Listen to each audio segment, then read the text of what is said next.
And we are live, ladies and gentlemen. What's up, fight fans? This is Kurt DeVille with Counterpunch Boxing News, and I'm coming to you guys live with Valdez versus Stevenson, Serrano versus Taylor. This is it, okay? We have the undercard as of right now, and it is so far tough, rugged, and lit on both sides. Okay.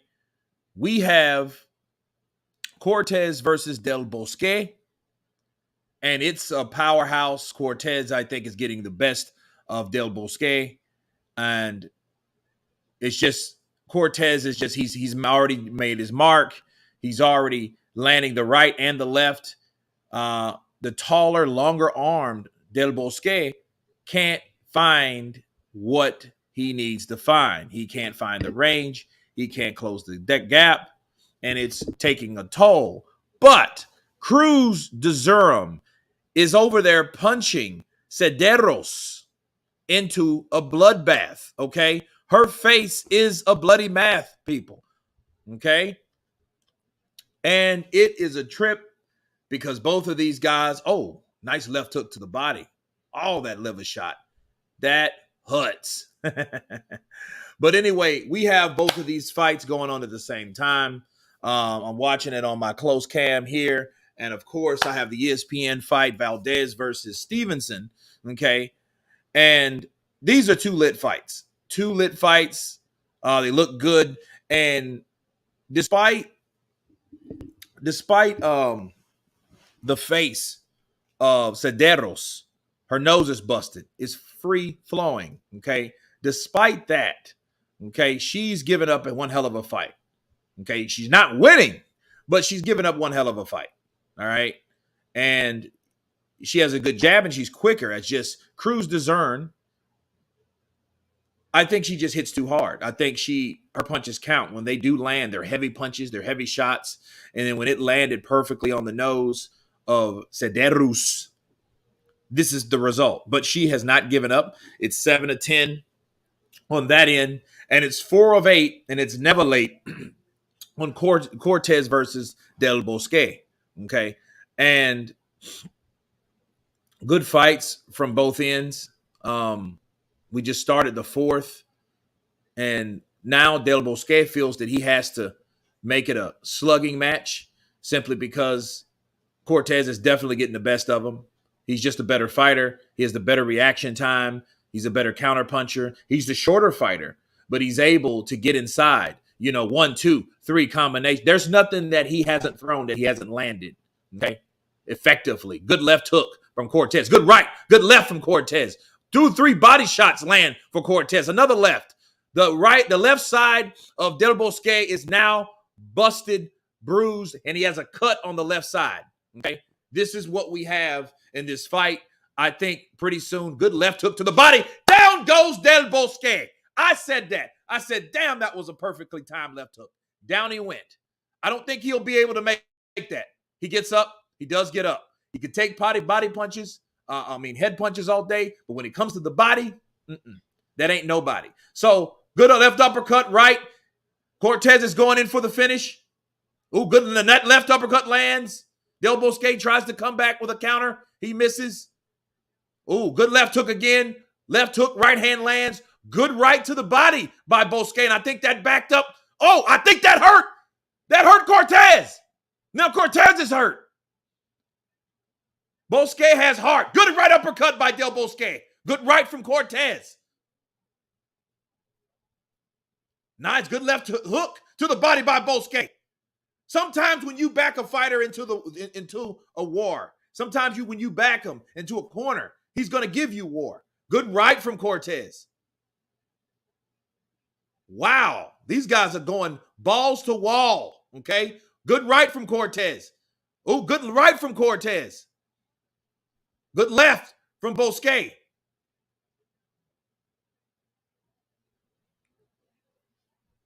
And I think the arsenal. Good right uppercut from Del Bosque. Del Bosque lands this right uppercut because the shorter fighter, Cortez, comes inside and he's throwing body punches and he's throwing everything. and he comes right up the middle. He comes right through the front door. Boom! Del Bosque caught him, stopped him. He whacked him to the body. You can tell when a fighter pauses. Okay, it doesn't matter if he cringes or anything like that, because the boxing game is mental. So once he got hit with that punch, he stopped and he instinctively cuffed up. And I knew it hurt him to the body. Unfortunately, he did not get a knockdown like Cortez did when he ripped that left hook to dropping Del Bosque. But it was a spectacular right uppercut lands, boom, left hook to the body. He throws that and then bow, comes right back down. Down goes Bosque. I didn't think he was going to make it because he paused. He took his sweet merry time to get up. Right uppercut, and that was a throwaway punch. It was almost like Inouye. Remember when Inouye fought Donier? And he threw it, and he swung to the left and caught Donier, and Donier had to shake it and run it off. That's exactly what happened. Good evening, Kirk Mark Griffin, South Wales, and want to thank you for all your videos. Thank you also for the super sticker. Pounds. Love pounds over dollars. But if it don't make dollars, it don't make sense. Thank you again, Mark Griffith. But listen, this is round 5, okay? Now on the DAZN end, we have Cruz DAZN. She fights like Derek Chisora. Her punches are wide, they're heavy, she's tough. You know, they had to cut her wig off one time because it was getting in her face, you know. And she had some tough fights. Still a good challenger. Not the fastest fighter, but still always has the heavy hands. I think she's beating Cederus, okay? I think she's beating Cederus. So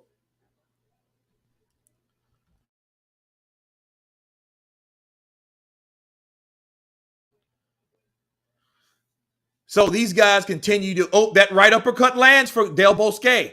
And he's hit him with it, but I don't think he's hit him really flush and caught him. That right uppercut is starting to back up Cortez a bit because he knows now he has to be cautious from coming in. Good right. That right hook lands. Good right over the top lands for Del Bosque.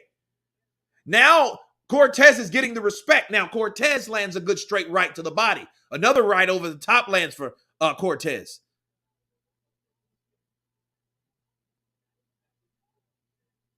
1-2 lands. That left hook, I think that hurt Del Bosque. That's an injured punch. He got caught to the liver, people. Whenever you get caught with a left hook to the liver, that shit hurts. It will drop you. That's an organ that everyone needs. No, it's on ESPN. It's on ESPN Plus. Okay, so if you have the ESPN Plus app and you subscribe to it, you got it. Ooh, good right from Cruz DAZN. Ooh, good left to the body by Del Bosque. I think Del Bosque, he's kind of slowed down a bit.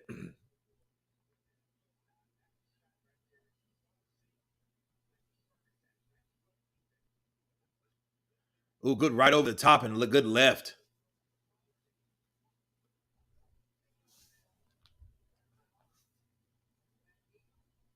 Ooh, good right from Cruz DAZN. Ooh, good left hook from Cruz.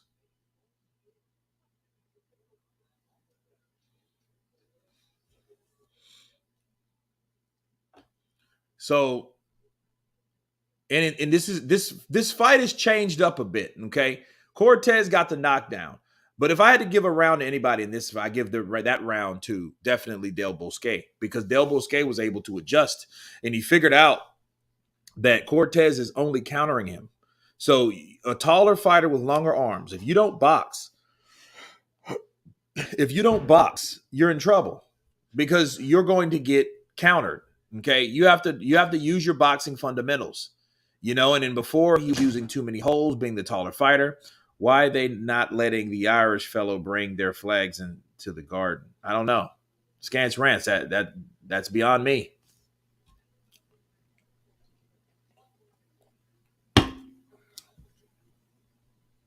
Yes, feed the bear. I am watching the Katie Taylor fight right now. Cruz DAZN is fighting Cederos. Cederos' face is a bloody mess. Okay, that nose has been bleeding since round 5. Okay, so she's been dealing with it. They got 2 inswells in her nose now, trying to stop the bleeding. Well, the last thing you want to do is blow your nose. I know it's a pain in the ass to want to blow your nose, but it happens. It happens. Because if when you do blow your nose, that's when the swelling starts, and that's when the problems really begin. So, anybody that wants to blow their nose and their nose is busted, especially if they're already having swelling, it's going to swell everything up. Ooh, good right, and down goes Del Bosque again. Oh, yeah, that hurt him. That hurt him. Yeah, he's hurt. Yep, he got caught with shot. He wanted to get up. It was like a Mike Tyson punch. He caught him in the temple. Okay, he caught him with a temple shot that threw him off guard. And that is what it is. Cortez drops Del Bosque. Wow. Good fight, though. Good competitive fight. Okay, good competitive fight. Good right by Cruz. Ooh, good left by Cederos. And like I said, Cederos is putting up a fight, okay? It's around 10 of 10. So they're giving it all they got. So we'll see what they got. Oh, good right from Cruz. Another good right from Cruz. Cruz is like a strong, slow, good right from Cruz. Good right uppercut by Cederos. Oh, she gets hit with another left. Wow.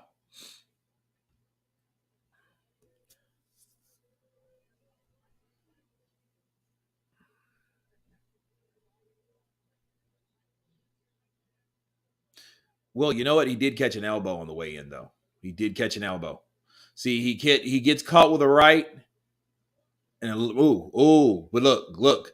He got caught with a right, a left, then another right, then an elbow on the way down. But I guarantee you, 1, 2, boom. Yeah, that hit him in the ear, kind of. Yeah, he was done. Yeah, he tried to get up on his hand. He tried to get up. You know what? He tried to get up too fast. You know what I mean? He did something kind of like a Zab Judah. When Zab Judah tried to get up too fast when he got dropped against Costa Zoo, okay? And his legs were up under, and he fell, and the referee waved that shit off. Jay Nady did. So it is what it is.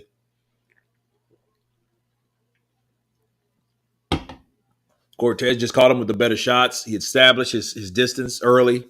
He started catching them with good shots. He started timing the shots. He started placing the shots. He was looking for the holes.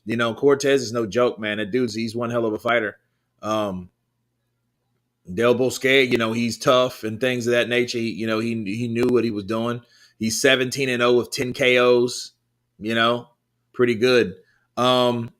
Serious question. Do you think Tyson Fury saying he's retiring to buy the time to see who he wins between Usyk and Joshua? No, I think Tyson Fury wants to do some more partying. I do think, though, there's a possibility of that happening, especially him saying things about Usyk. He said today, like, Usyk, I'll slap that blown up middleweight around the ring, but I'm retiring. I'm like, yo, that don't sound like, that's just talking shit at this point. It's like I wouldn't even talk about it, especially the way he's talking about Usyk. I would slap him around the ring. I'm like, well, go ahead and slap him around the ring. It's like you fight one guy 3 times, then you beat Dillian White. Okay, then it's good night. No, that's not how it's supposed to go, people. So we have both fights are over. Cruz Dezern has just finished with Cederos. Okay. Cactus Jack, does Valdez have a chance? Yeah, he does. You know why he does? Because he is like a harder puncher. He has good punching power. I think he's a harder punch out of the two. I just think Stevenson is just too precise and just too good to fall for that shit. See, here's the thing about these type of fights. If Stevenson wants to get risky and careless, try slugging it out with this fighter. because Valdez, Valdez is looking for shots. He looking for those Canelo shots. He looking for those counters. See, Canelo has a lot of these fighters doing like emulating the same type of shit that he does because they're in the same gym. All right. And that's what happens when you have the same guy um, pretty much successful. They start to pick up stuff from other fighters, which is not a bad thing. It's just, like a lot of people in the Mayweather gym, they use the shoulder roll just by the night. And just when they see, Floyd doing it all the time. So, that's what it is.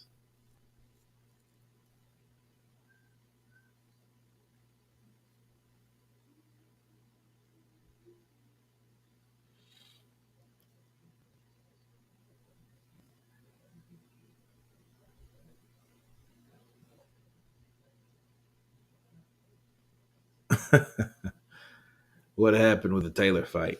Taylor fight's not on yet.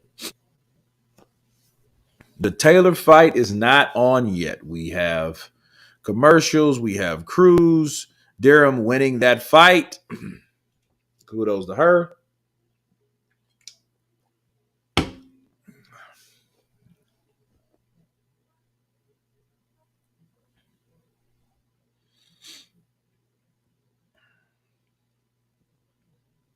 Mark Griffin, it's time to get more money, if you ask me.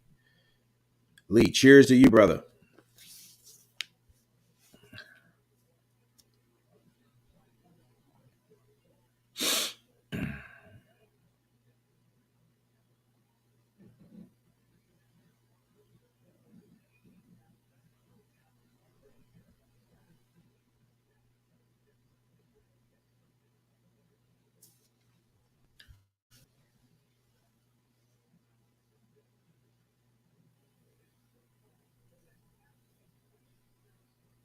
When you guys come in, hit that like button. You drunk last week during the fight.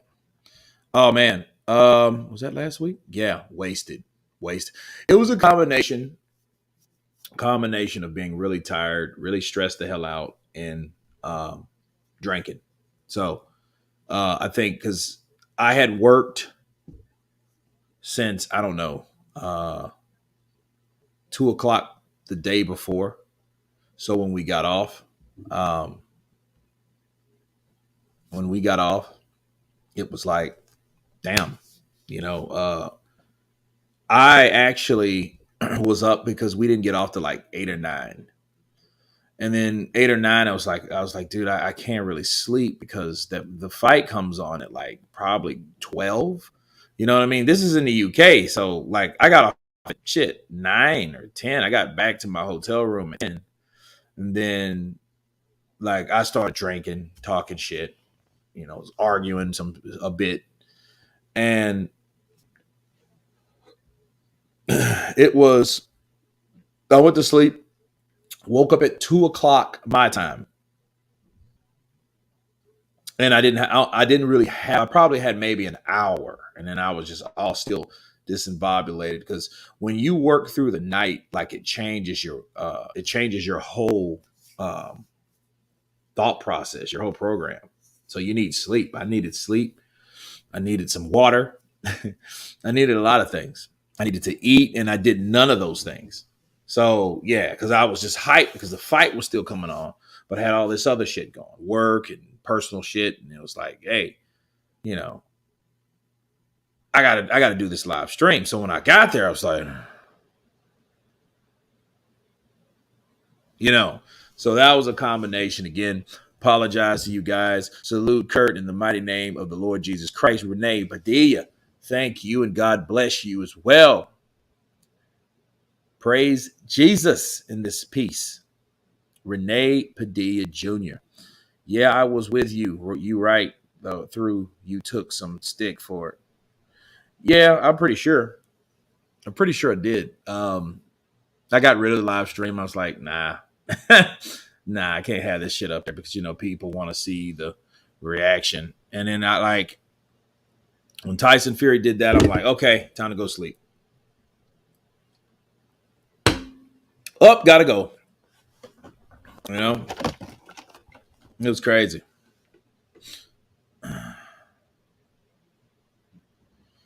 Who you got winning? I got Shakur winning.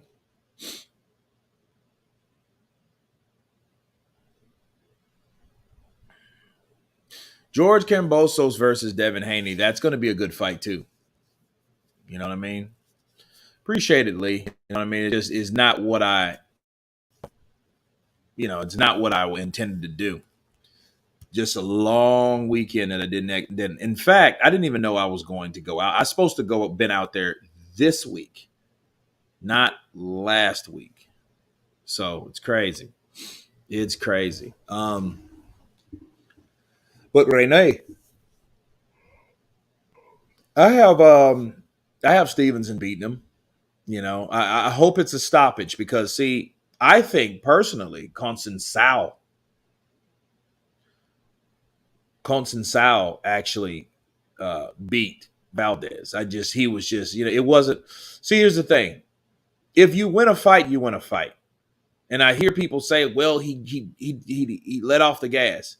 It's not about letting off the gas if you're beating a fighter every round. To me, that round should have been 7-5, 8-4. I thought it was really 8-4. So, but you could tell by the commentation that it wasn't going the way. It's like, okay, this dude is doing the same shit he's been doing since round one. And him saying, oh, he's letting off the gas. Now, here's the thing. They thought he let off the gas simply because he started showboating. And a lot of times people, judges and everything like that, have their personal opinion about showboating. So when they see people showboat, they don't personally like it. So they can use their personal belief to mark against the fighter that's showboating. Okay, so that's what that was about. So I feel that Consensao beat Oscar Valdez. So, but this is what happens. You follow the money in boxing. This is it for this weight class. Valdez versus Stevenson is the fight that I don't give a damn what was going to happen. They were not going to get that canceled because of an upset fight. I mean, basically, who would you rather see? Would you rather see Valdez versus Stevenson or Stevenson versus Consensao? You know what I mean? That's what we have. Hey, Kurt, who wins street fight? You or Fury? I don't know. It depends on what I hit Fury with. But Fury's slippery, though, man. Fury, because a street fight is a street fight. There's no rules in a street fight. You have to pull out all the stops and everything goes with a street fight. So, there's no telling. How does a street fight start? Does it just start in an alleyway or does it start at the bar? You know what I mean? Does it start you brushing into them? You know what I mean? Because that could happen a lot. And and if I'm already close to them, I'm going to give them all I got.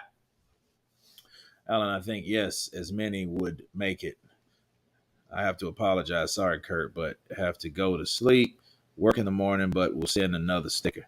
Mark Griffin, thank you, man. I know that if Katie, if Serrano was fighting Taylor in the UK, you guys would have been all right. Thank you, Mark, again for the super sticker. Much love. Have a good night. And I apologize about everybody that can't stay up. I mean, shit, it's like, what time is it now? 1 in the morning? Time is it now over there? 1? 2? It's almost 2 in the morning over there. Jim Brown, counterpunch to you in this piece.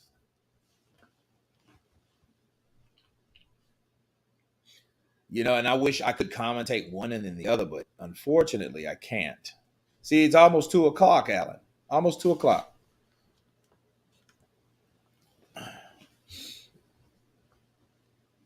Yep, 6 minutes to 2. So estimated 2 o'clock.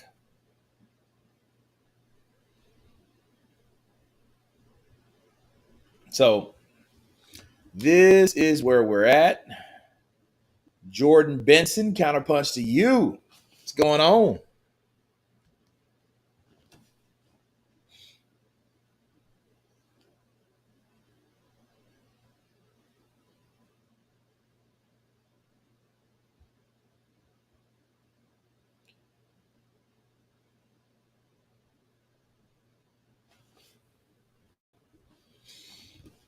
So we're at the MGM, almost two. Sorry, Kurt. No problem. No problems. I understand, man. It's just it's crazy.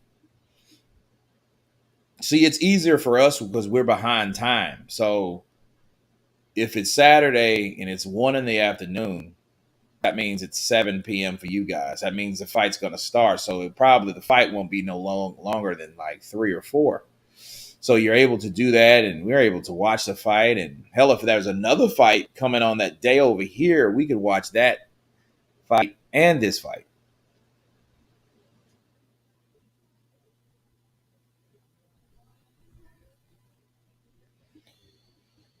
Good answer. Not how starts, it's how it ends. Enjoy. John Jameson. Appreciate you, man. This is probably when fights on. I used to stay up 5 a.m. to watch a Mike Tyson in the old days.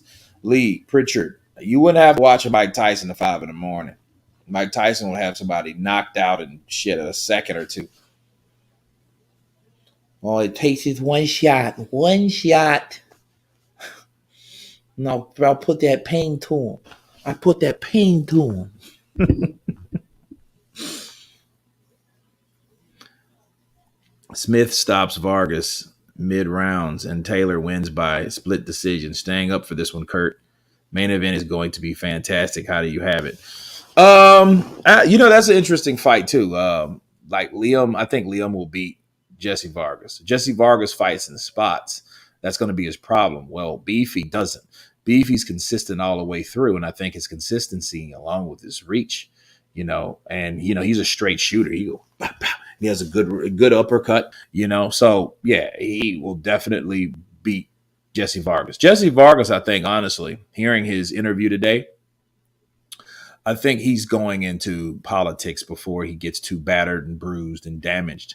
And you have to have an exit strategy. Exit strategies are so important. I mean, in life in general, when you find things are not going the way they should be, you have to uh, develop that. You have to create an exit strategy. See, for Jesse Vargas, he knows. Okay, he has 3 losses: one to Pacquiao, one to Mikey Garcia, and it was another one. Okay, but then it's crazy.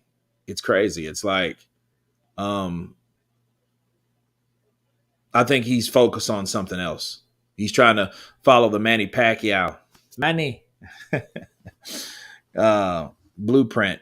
Become a politician, become closer with the community. It's safer. Shit, it's less threatening.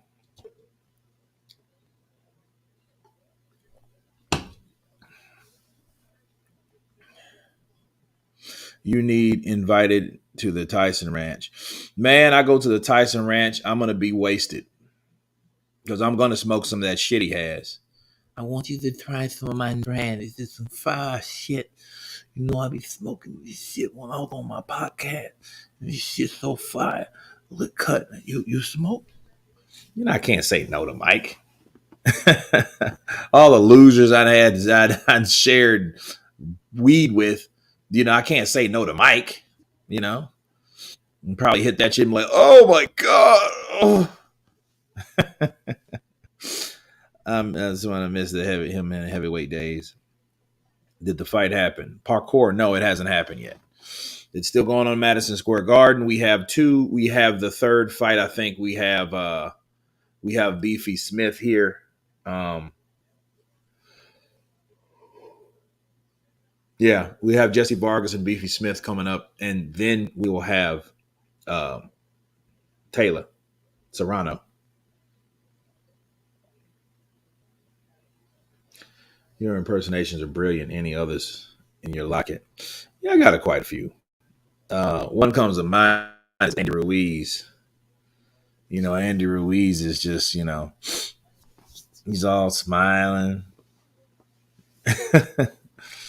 No, I wanted to fight Ortiz earlier, but my knee, I needed surgery.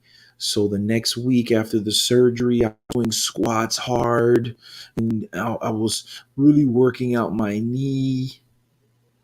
Come on, man. Please. Does Anthony Joshua get KO'd by Tyson Fury in under 5 rounds? No, I don't think that happens at all. Here we go. Hey, Kurt, just Caleb Plant moved up to 175 like Callum Smith because I feel like it will increase his punching power like Smith. It could, maybe. But then again, maybe not. Why do I say that? 168 to 175 is not a big jump. 160 to 175 is a great jump. Okay. 147 to 160 is a great jump, a good jump. But listen, let me tell you guys something. Caleb Plant didn't have punching power at 168, so I doubt he'd have it at 175. Renee, thank you so much for the super chat and for being a loyal member of the Counterpunch Squad. Plus, both of them are tall. I feel like it suits them better. I don't think so. I think that Caleb Plant. I think Caleb Plant is not a big puncher anyway.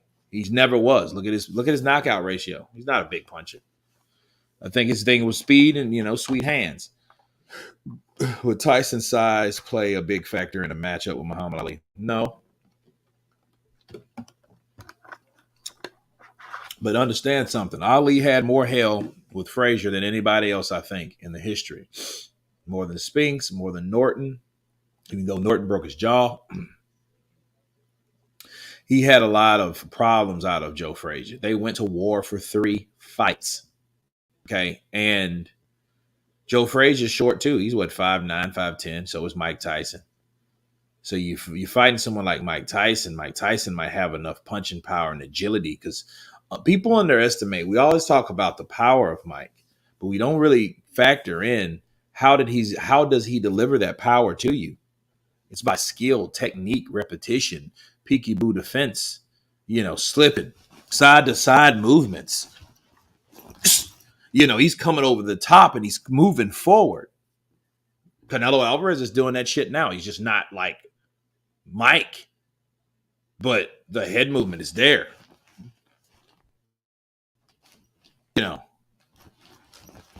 The head movement is there. I mean, he does that. And then like will that jab of Muhammad Ali's keep a prime Mike off of him? On top of just getting that type of challenge from Joe Frazier. If Mike came there and fought, Muhammad Ali, and now I'm not sure about the Cassius Clay turning into Muhammad Ali. I'm not talking about the Muhammad Ali that fought Sonny Liston. But if we have to be fair about it, people, we have to give the best person at the best time to fight the best person at the best time. In other words, that guy that fought Frazier was not in his prime, Ali. He was not. Ali fought way too long.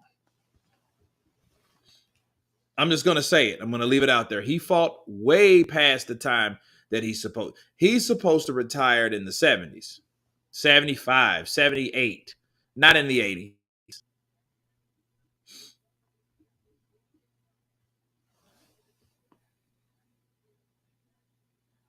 There's the best boxer in the world on TV. Fake Paul, him, Charlie Z are the best.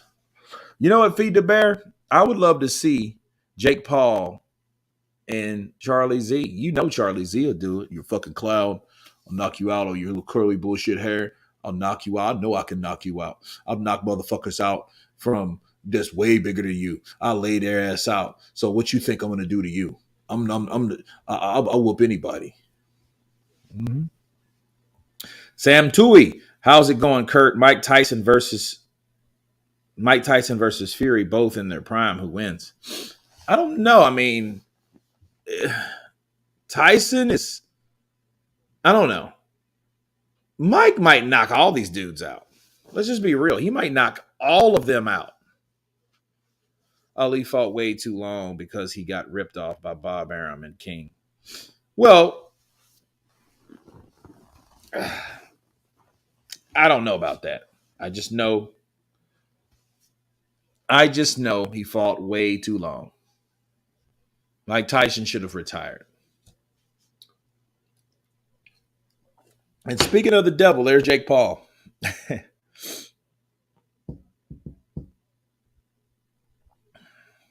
So we have Tony Weeks again. He's refereeing again. Tony Weeks is honestly one of the best referees, in my opinion.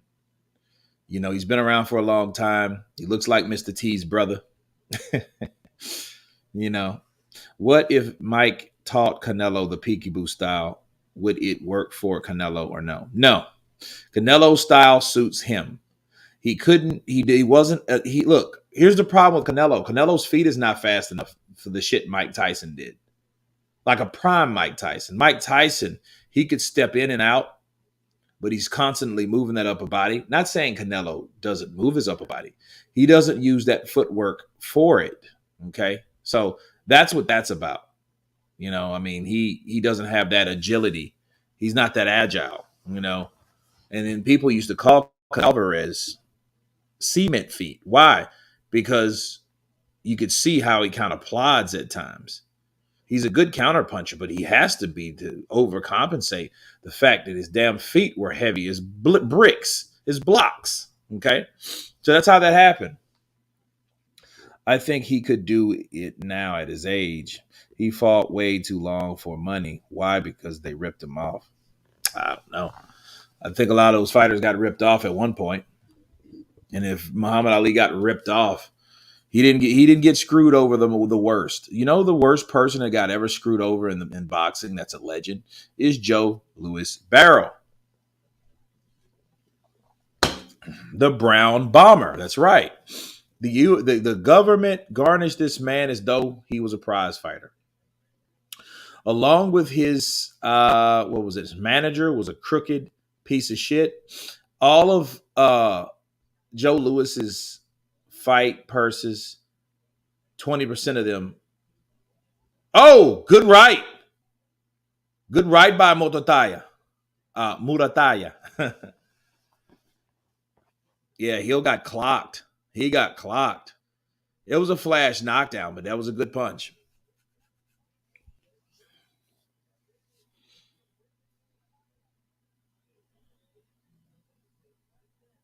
Oh, good right by Murataya. And you know, that's what makes you just want to do and put in work.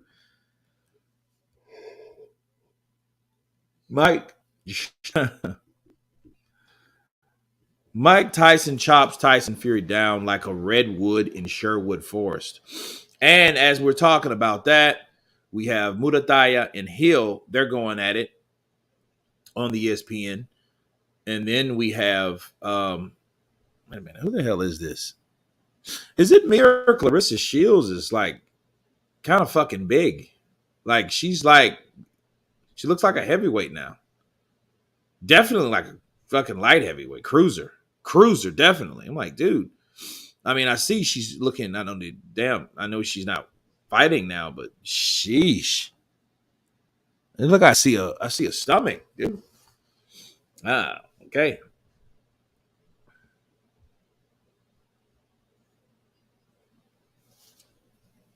Leon Spinks whips them all. Hey, Leon Spinks. I would Alexander Usyk to fight Frank Sanchez. That would be a good fight. That'll be a good fight for Alexander Usyk after he does what he's set to do. You know, and then give people the opportunity to beat him. And what he's set to do, he's damn near there. You know, you take 4 belts in one night, you're doing damn well. Especially coming from a guy that had all 4 belts plus the Muhammad Ali trophy, right? You know, whatever that's worth. But, you know, he's done that before. So he's just going to repeat it again. She's put a weight on. Still wouldn't kick her out of bed for farting, though. I heard that feed the bear. Did she ever fix her teeth? Because her teeth was kind of off lining with the rest. That's one I think. I notice things about people straight off the bat, like their teeth, their eyes, their fingernails, you know, those type of things. You know what I mean? She's a babe. Okay, Jesse Vargas, 32, Beefy Smith, 33, 5'9" to 5'11", 69-inch reach to 71. I actually thought Jesse Vargas was shorter than Liam Smith. Boy, was I wrong. I was wrong, people.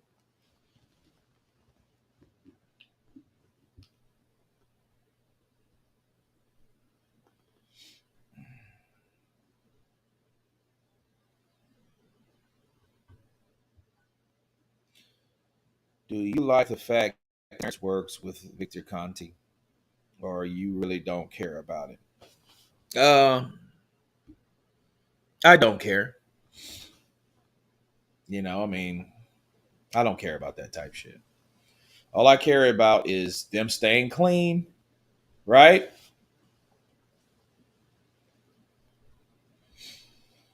And them getting in the ring. I don't care about that other shit. Just none of them pop dirty. Just none of them pop dirty.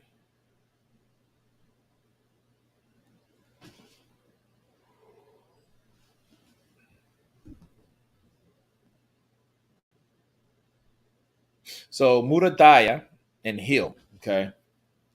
So what I'm going to do, I'm going to take a quick bathroom break because Murataya and Hill. Then I'm going to watch Beefy Smith and we're going to cover that fight. Right. So just give me 2 seconds, 2 shakes of a lamb's tail, and I will be right.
I am back.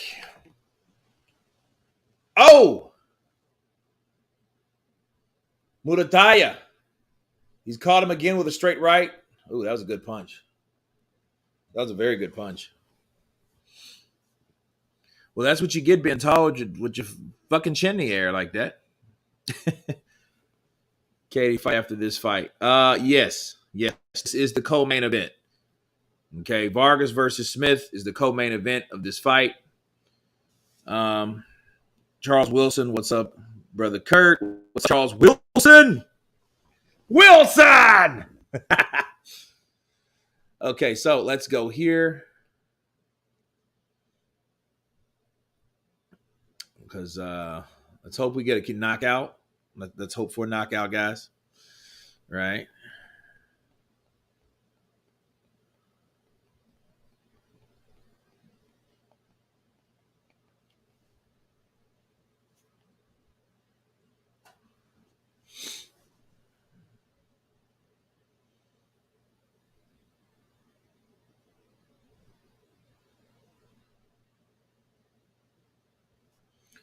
All right, here we go. Jesse Vargas is in the ring, people. Beefy Smith was before him. So, let's do this. All right, so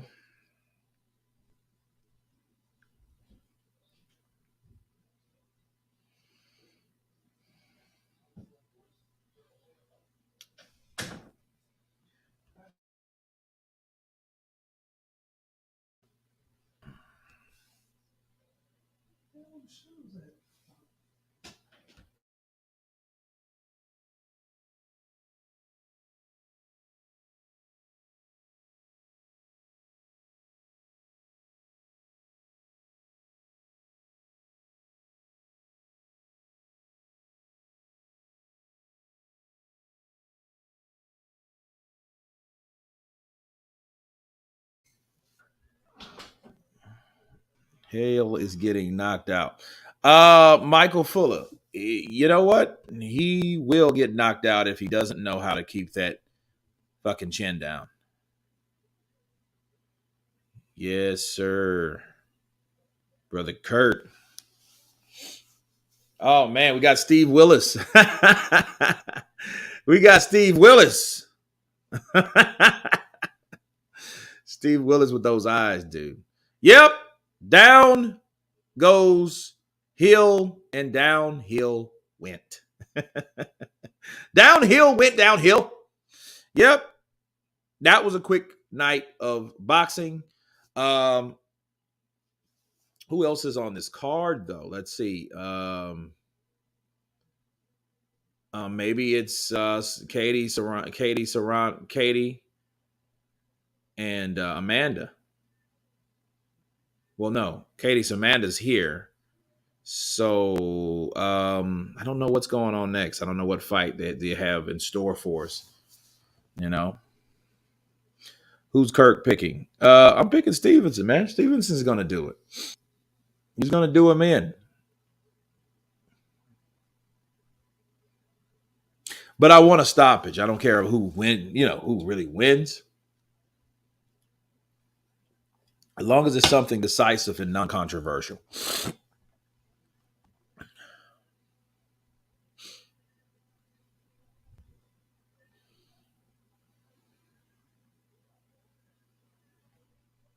Oh, Ali Walsh next. Oh, great. He fights another tune-up. But he is a tune-up fighter right now, so what do you expect? Hate to see that happen, but Hill needs to think about changing professions. I don't know. I mean, some of these fighters don't know how to do anything else. Unfortunately, they're not good as good as something they like to do or know how to do. That's because you can do something doesn't make you the best in boxing. You have to be. That's even if you get the opportunity.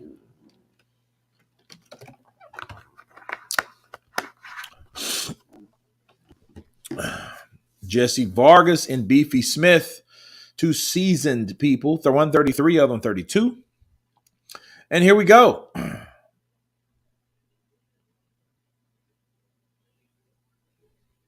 Good jab by Vargas. Ooh, Beefy misses with a left hook. He comes back with the jab.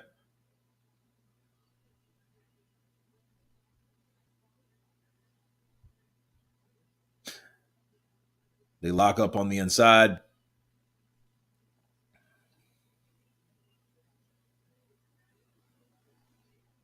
Double jab by Beefy. Ooh, good left hook to the body. And Vargas wraps him up, but Beefy doesn't want to come in for the kill. 1-2 go slides over the shoulder of Beefy Smith from Jesse Vargas. Ooh, good jab to the body by Jesse Vargas. Jesse goes for the right to the body. He misses. He swings at air. Ooh, good jab by Jesse. Good snapping jab by Jesse. Good jab by Jesse. Good jab by Beefy. Good right by Jesse. Good jab by Beefy. Good right. A swinging right hook to the body by Jesse Vargas. They're squared up in the middle of the round, in the middle of the ring. Okay, we have some grazing shots, a 1-2 and another right hand from Vargas. I don't think it really landed flush though. Good right from Beefy Smith, and he punched inside the punch, the jab of Jesse Vargas. Beefy wants to make this a tough and rugged fight. Jesse wants to wrap up on the inside. So that's what we're having right now.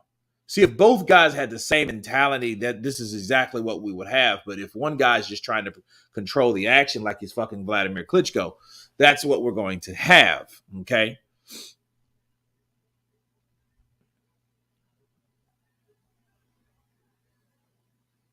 Ooh, good left hook upstairs by Jesse Vargas.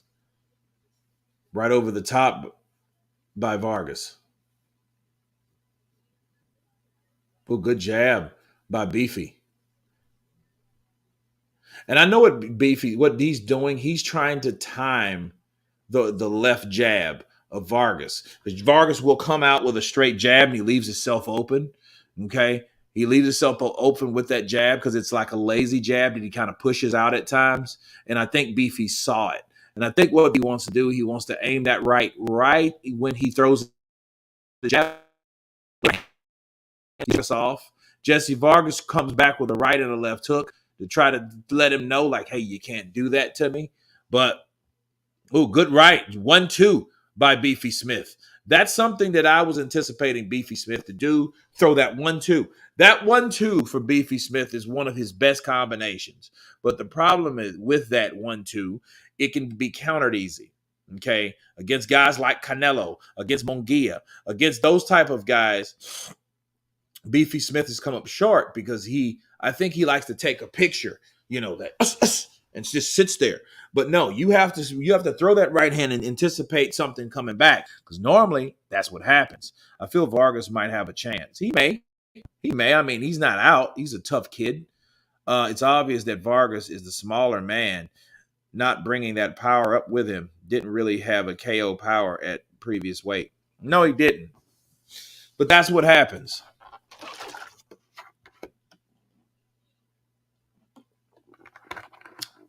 Smith will beat him up. Well, Michael J., we'll see. We will see, definitely.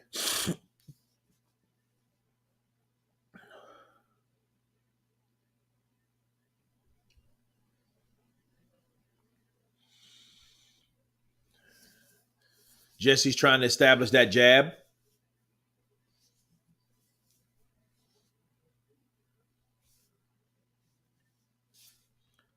Psycho Crusher, what's up, brother? Counterpunch to you. And we see some work on the inside. Good jab by Vargas. Good jab coming back from Beefy Smith. Ooh, good right counter. See what I'm telling you about? Right over that jab. But Vargas comes back with a 1-2 combination. Left hook to the body. Chopping right on the inside by Vargas. Chopping right downstairs. Let me tell you something. The British fans are in the place to be. That was a push. That was more like a shove. Actually, one of the UFC fighters Victor Conte works with did get caught, but I understand it's not a topic you do have interest in talking about. Thank you for your answer. I mean, to me, it's just a tool. It's a tool to use to hate on Terrence Crawford because he's done things in the sport. And now it's time to pay the piper. It's time to see how good Errol Spence is. It's time to see how good Terrence Crawford continues to be. Ooh, good jab by Jesse Vargas. Now, Jesse Vargas wants to wrap it up, make it physical himself and in a different way. He wants to stop Beefy Smith from going in there and just put his will. But I've noticed something. Oh, good right uppercut, chopping right. That was a little low. Steve Willis did warn him. But I've noticed something. He's allowed Beefy Smith to push him around, okay? And that's bad. He's able to, that good right uppercut on the inside by Vargas. Oh, good left to the body by Beefy Smith.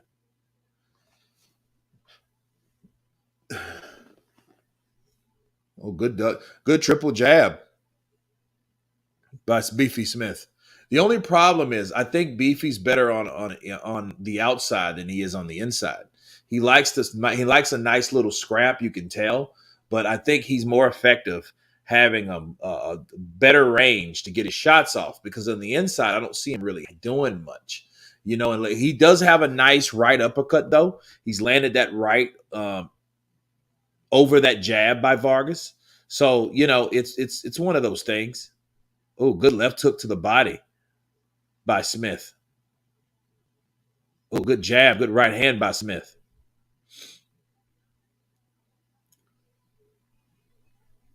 Jesse Vargas trying to keep busy, and it's a physical fight too. I don't know how long. Oh, good 1-2 by Jesse Vargas.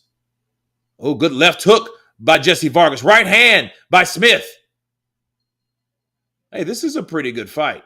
This is a pretty good fight because, we have the British. We have the British in there. You can hear them. They're there. The one thing about UK fans, man, they're going to support their fighters. They're not like a lot of us Americans that don't. They come over in droves. Fuck, I could have swore I seen the Mayflower doc. You know what I mean? They come over here. Kurt, do you think Uga's career is over after? Yeah, it's over. And he's had a good run. You know, he's beat guys, undefeated guys. He's took them out. He's upset those guys. He beat the legend Manny Pacquiao. What more do you want? You fought one of the toughest, baddest welterweights around. What more do you want? I mean, he went for it. He got it. He achieved championship status. It is what it is. Let it go. He has a beautiful wife, beautiful son, beautiful family, got money, beautiful money. Lives in a beautiful city. Miami, let me tell you something about Miami. Miami's a beautiful city if you live in the right part of Miami. Now, if you live in this shithole, Perrine, Liberty City, Carroll City, any of the littles. When I mean any of the littles, I'm talking about Little Havana, Little Haiti. Those places are only for that particular nationality of person, okay? But, I mean, it's a lot of places in Miami that are fucking bad. You don't want to stay there. But if you're in Coconut Grove, places like that, you're good. You're good. Vargas just can't put a dent in him. I think Beefy is trying to tire him out. Well, Jesse Vargas, you can tell he's 1-2-ing. He's going to the body. 1-2. 1-2 upstairs. Right hand upstairs. See, Jesse Vargas, left hooks for Vargas. Good right from Vargas. Here's the problem. He does get tired. He's in trouble. I'm going to say that again. If he tires out, Beefy Smith is going to start countering him, putting pressure on him. But Vargas is 1-2. He's like, come on. He's game. Jesse Vargas is game. And I think what he's doing, he's psyching himself out. Good jab by Beefy. Beefy has a cut on the right side now, mind you. Okay?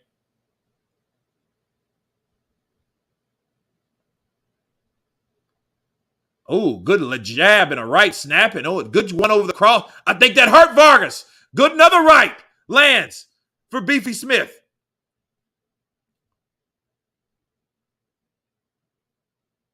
And see, this is the kind of fight that Beefy likes. He likes to be inside, dukes up, taking shots, bobbing and weaving, giving his own, giving and taking. See, Jesse Vargas, he gets hit with a right, then a left uppercut. He slams a left uppercut, a right hand. He's trying to get out the way. Beefy's not moving. He's not budging. He's coming right at him. What does Beefy do? Beefy throws a right uppercut, a left hook, another jab. Then Jesse Vargas tries to elude, but here comes Beefy. He's putting that pressure on him. He's putting that pressure on him. Because, see, here's the deal. You can't go up there thinking that you can box without brawling. You have to be able to handle the size of your opponent, okay? If I'm Jesse Vargas, I would be going down to that body. Chop down to that body with great, look, he gets hit, but here's his problem. He likes to take pictures too, but his pictures are sporadic. He likes to throw 1, 2, 3, 4, and 5, and then want to take a break. That's how him and Adrian Broner had such an interesting fight, because both of those guys are kind of like based on the same way they fight. They like to fight in spurts. Then they like to kind of move around. Doesn't work that way. Beefy's like, you know what? This is what I'm going to do for you. I'm going to give you this jab to your face as you try to get out of the way.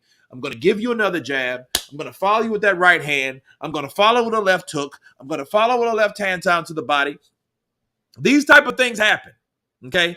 These type of things happen. Beefy looking like a bulldog in there, just so comfortable in the tree. Yeah, Murley, exactly. Louisiana is a rough place, Kurt, to live. Yeah. If you're not Cuban, if you're not known, that's how most neighborhoods are. If they don't know you, you are fair game. That's how it goes. I don't know you. Who's that?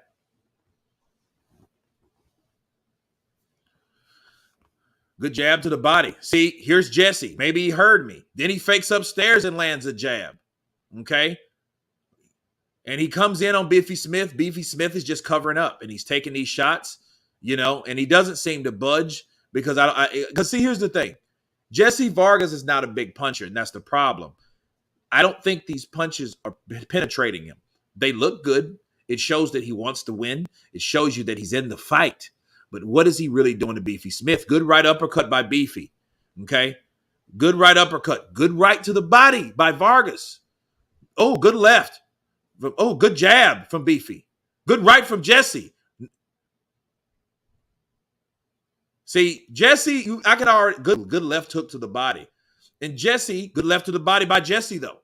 Jesse's mouth is open. That's a dead giveaway. This is the 4th round. This is 4 of 12, people.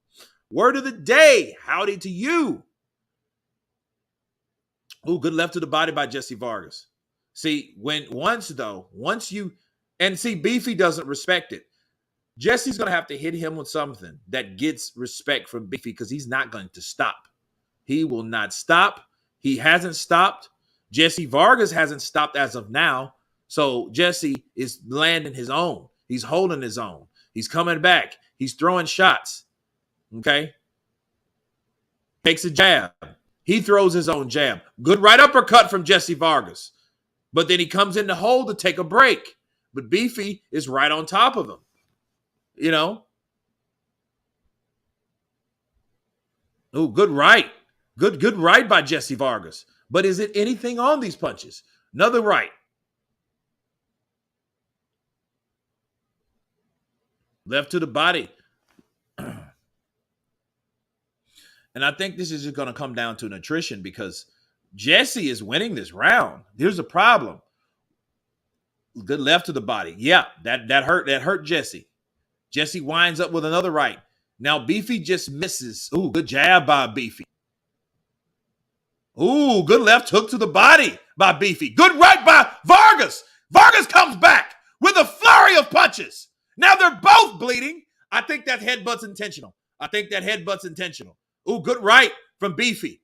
Beefy comes in, sucks it up like he does. Ooh, good left to the body by Beefy. Ooh, good left upstairs by Beefy. Good right upstairs by Beefy. That has Vargas cut on the left side. So now they're both drawn blood. Good jab. Good right by Vargas. Good 1-2. Left uppercut lands for Beefy Smith. Wow. What a round. Vargas, you must be hearing me right now. Do you have a revolving tail? Why? Why do I say that? Vargas, I said Vargas is going to have to hit Beefy Smith with something that makes him respect him. And I think he did that. And when he hit him, I think he caught his respect. Then he knows, oh, I hit him with a good shot. Back. Let me hold. Uh-oh, I can't hold. Then here comes Beefy Smith. Beefy Smith, pip, to the left hook to the body, hurting him. Michael Fuller, too small. Vargas will fade. War Beefy. That's it. Ooh, good. See that right hand lands. Then another right on the button. Then another right. Then a left hook lands for Vargas. Then another right lands for Vargas. Another left over the top. Then here comes Beefy. Just like I said, comes in with the jab. He bulldozes him, hits him with a left hook. That hurts Vargas. Vargas is already breathing heavy. It's round 5. And this is what you're looking at. It's kind of like watching me spar from rounds 1, 2, 3, and 4. They get harder each time, people. Okay? These preliminaries. No. Well, this is the zone right here. Now, Nico Ali, I don't even think that's ready yet. But this is good. Let that shit drag so I can cover both fights. Hopefully this comes out first. Oh, good right over the top. Oh, good right uppercut. And see good right from Beefy. I don't know if that hurt Jesse Vargas or not. Oh, good right uppercut from Beefy. Now Beefy's on the inside. That right uppercut I was telling you guys about earlier, he's looking for it. Why? Because Vargas is tiring. He's no longer throwing those hooks. A hook will nullify an uppercut, okay? So if you want to catch someone with a good shot, catch them, avoid that that uppercut, follow with a right, avoid the uppercut, follow with a left hook, okay? And Vargas is not throwing that left hook. So that's all purpose. Let's come inside.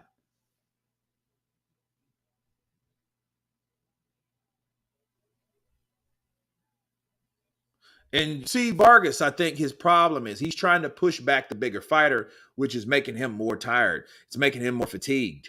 You know? Oh, good jab from Beefy. Good right uppercut on the inside. Good right uppercut for Vargas. Left hook lands for Beefy. Right lands for Beefy. 1, 2, 3. Misses for Vargas. Ooh, good left hook. And they trade left hooks to the body. Another right uppercut. Ooh, a right uppercut lands for Beefy Smith. I think that hurt Vargas.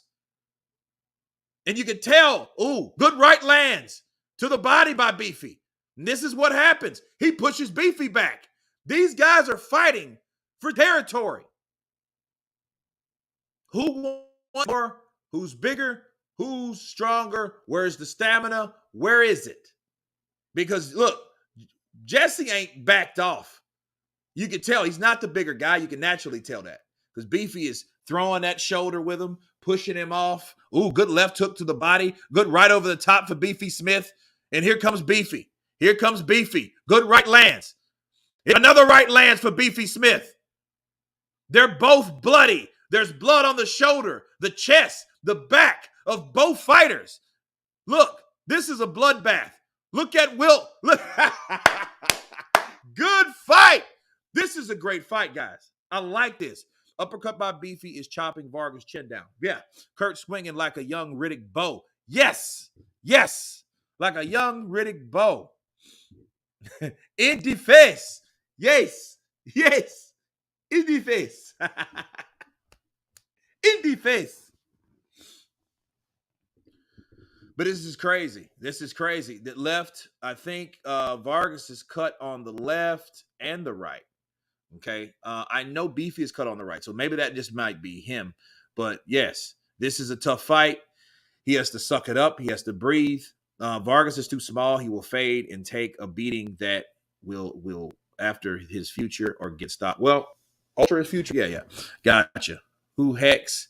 Who next? Who next? Serrano is next.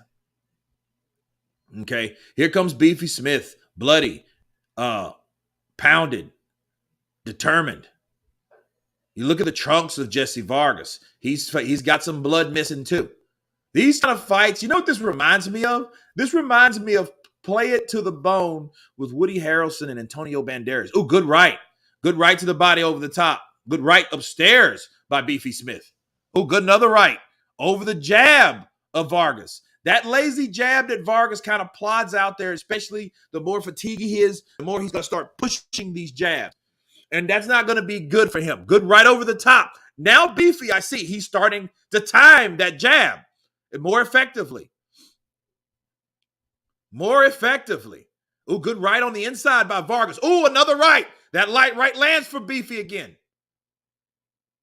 Oh, good right lands. Left hook to the body lands for Beefy. Vargas comes in and swings, lands a right uppercut. That was kind of low for Jesse Vargas. Oh, good right over the top. See, what's happening?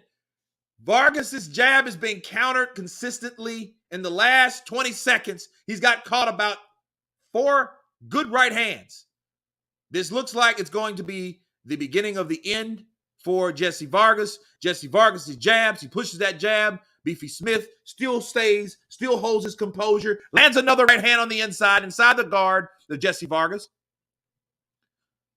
Ooh, good left uppercut lands for Beefy Smith. This is what happens when you go up. Now he's starting to throw those punches, throw the guard down. Jesse Vargas is getting tired. You can see him huffing and puffing. Okay?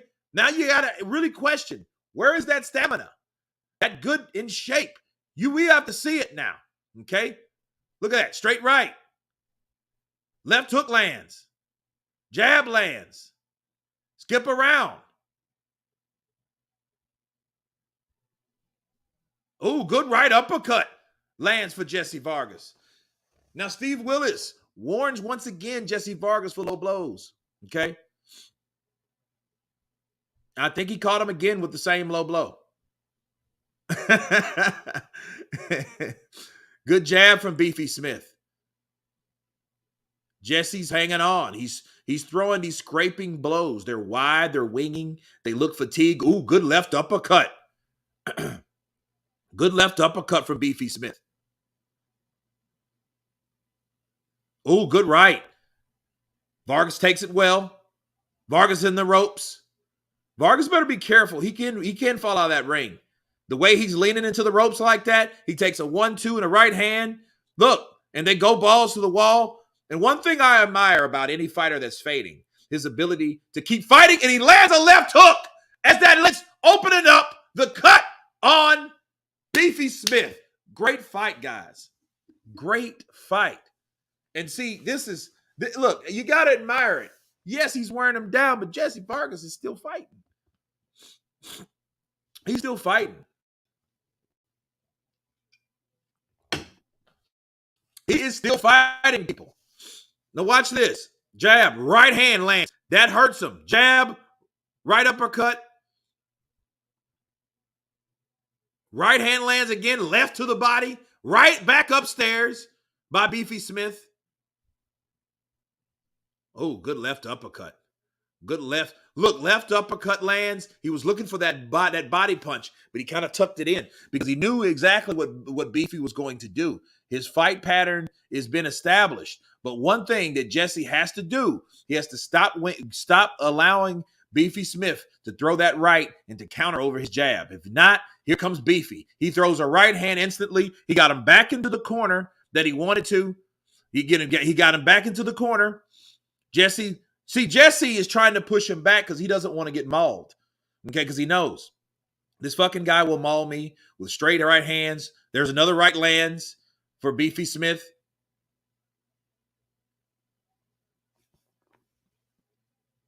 Oh, good jab. Left hook lands for Vargas.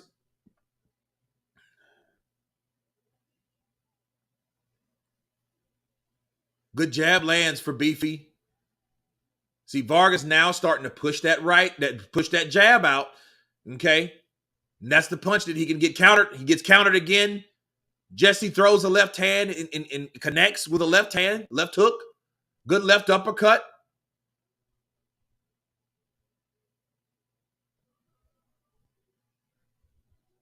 Good right lands, uppercut lands. Oh, left to the body. I think that hurt Vargas.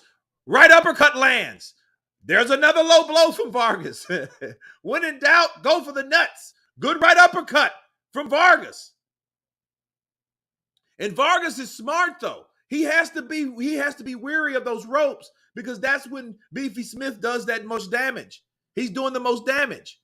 Good right to the body by Vargas. And these punches are getting less and less effective. Good body punch though, as I say that, from Vargas. Good body punch from the body. See, Vargas looks like he's in round 7, and this shit looks like he's in round 10, okay? This is the problem. And Beefy is just getting it in. Bars! Left winging over the top, right uppercut lands. 1, 2, 3, land for Beefy Smith. Left hook to the body. He straightens Vargas up with a right uppercut. Right hand lands.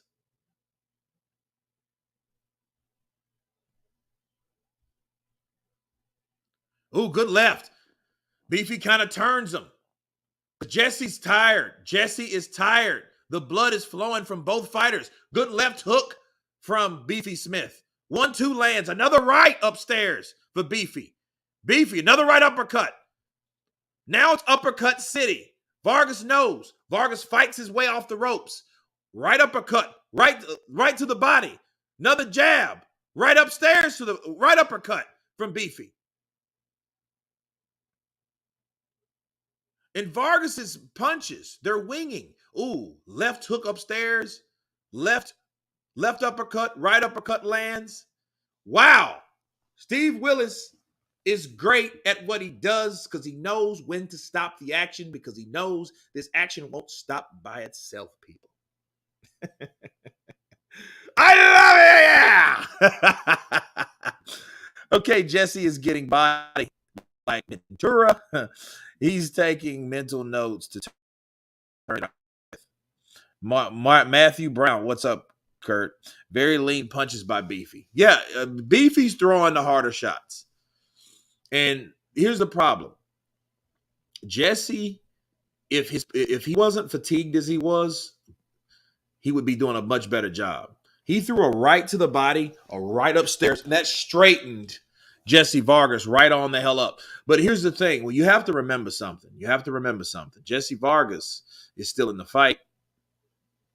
And this is that type of beefy fight. Vargas' face is starting to look like 10 miles of bad road. Well, look, they're both in this fight. They're both bleeding. Good triple jab from Beefy Smith.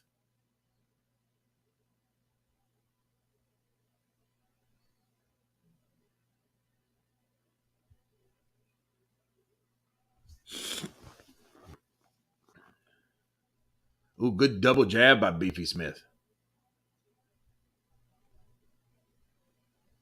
Ooh, good 1-2 upstairs from Beefy. Another jab from Beefy Smith. Good right uppercut from Vargas on the inside. A right to the body from Vargas. A left uppercut from Vargas. A jab return from Beefy Smith. He pushes Beefy Smith back. Okay. Gets hit with a jab. Left hook to the body from Beefy Smith. Left hook from Beefy. Right hand from Beefy. Left uppercut from Beefy. Vargas holds on. And here comes Beefy, grinding like a bulldog, pushing, throwing, waiting for shots. Guard up. Good right lands for Vargas. See, Vargas went to throw a left hook to the body. It didn't last. Ooh, good right upstairs. Look at Beefy landing a right hook. Vargas holds on.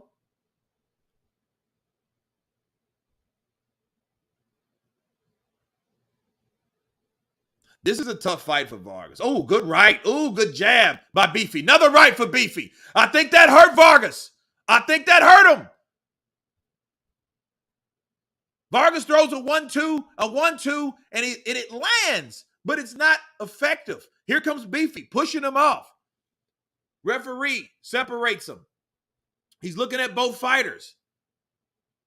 You can tell Jesse's round 8. You can swear this shit is round 12. Okay? The way Jesse is reacting. Good left uppercut from Jesse. If he had the stamina, he would be fine. But that just shows you that he's a spots fighter. He's not a consistent fighter. Beefy consistently gets these shots in. He goes a right on the top and a right uppercut. Oh, good left hook for Beefy. Vargas throws a 1-2.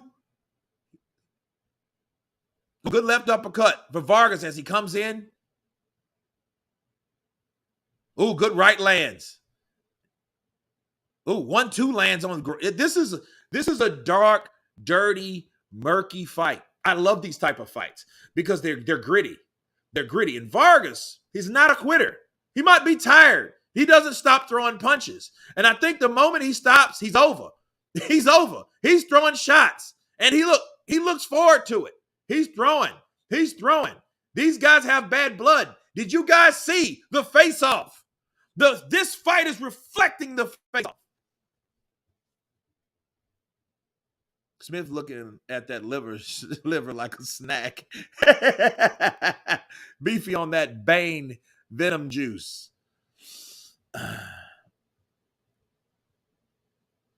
Looking like chopped carne. Oh, man. And it's crazy. It's crazy. Coming up, main event, 12 rounds. So we have Oscar Valdez, Shakur Stevenson. Okay, so Kurt, love your channel, and I'm glad you get rid of that fucked up ass mustache. Francisco Alatorre, I am glad that shit's gone. They cut it off for me, and I was so glad. Ooh, good right lands. And they trade right hands. Wow. Ooh, did a left hook lands for Beefy. It's a beauty when they slow it down. Instant replay is so beautiful. Okay. So, good jab. This round 9 of 12, guys. Jesse Vargas, he's still here at round 9. He's taking jabs from Beefy Smith, though. Okay? Beefy looks like the fresher fighter.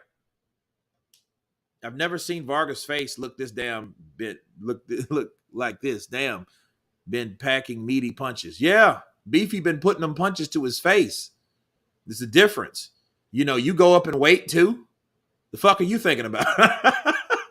You know what I mean? You go to 154 thinking you can box. Look, this is what you deal with. You know?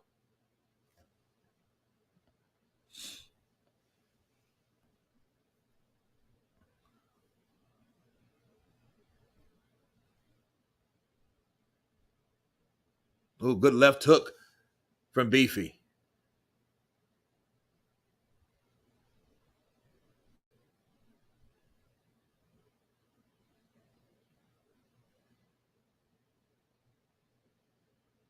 Oh, good left, good right lands. Left hook lands for Beefy. Right hook lands. Oh, for Vargas. And the right hand lands. I think that hurt. I think another right lands for Beefy. Beefy's going to the body. Left hook lands for Beefy. Right, left hook. Right hand lands for Beefy. Vargas is on the ropes. He pushes himself off the ropes. He takes a shot to the solar plexus for doing so. Okay? Because he knows on that rope, he's dead meat. Okay? Dead meat. That's what's happening to him. All right? Ooh, good jab. Good jab by Beefy. Good right uppercut to the body by Vargas. Ooh, that left hook to the body. Hurt him. He kind of buckles. Vargas is hurt. Vargas is hurt. He throws and returns a right hook. But that left hook to the body is hurting him and it's breaking him down. Oh, left uppercut lands. Left hook to the body lands from Beefy. Vargas comes back with a 1-2 and it's not keeping Beefy's ass back. But Vargas has heart. Vargas is showing, I don't want to lose to this guy. The buildup was too much. The bravado is there, you know, but you look, these damn punches, they speak for itself. They speak for itself, people. So, Vargas's, oh, good jab. Good jab by Beefy. Good right over the top by Vargas. Vargas is still swinging. It's just those punches I don't think he was respecting. I don't think he's respecting those punches. So, round 9 is over. Vargas has fought his way out of an ass whooping. What do you do when you're getting your ass whooped? You fight back. That's exactly what Vargas is doing. You got to give him respect for that. He's never looked that bad. He's never looked that bad. But he's looking bad tonight, and he's showing him what his heart is made out of. Vargas' arms have nothing left. Look, King Mike Hall, check this out. He don't have nothing on him. But you know what he has in him? He has pride. He has guts. It may be fatigued. He may be winging them, but he's still throwing them. He didn't stop. No retreat, no surrender. That's what I say. No retreat, no surrender. The blood bank's going to love Vargas' piss. Now, look, this is what happens. He throws a left uppercut. That hurt Vargas.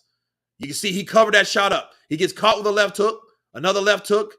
Boom, he gets caught with a right hand. He gets caught with a jab. Vargas exchanges with a right and a left, okay?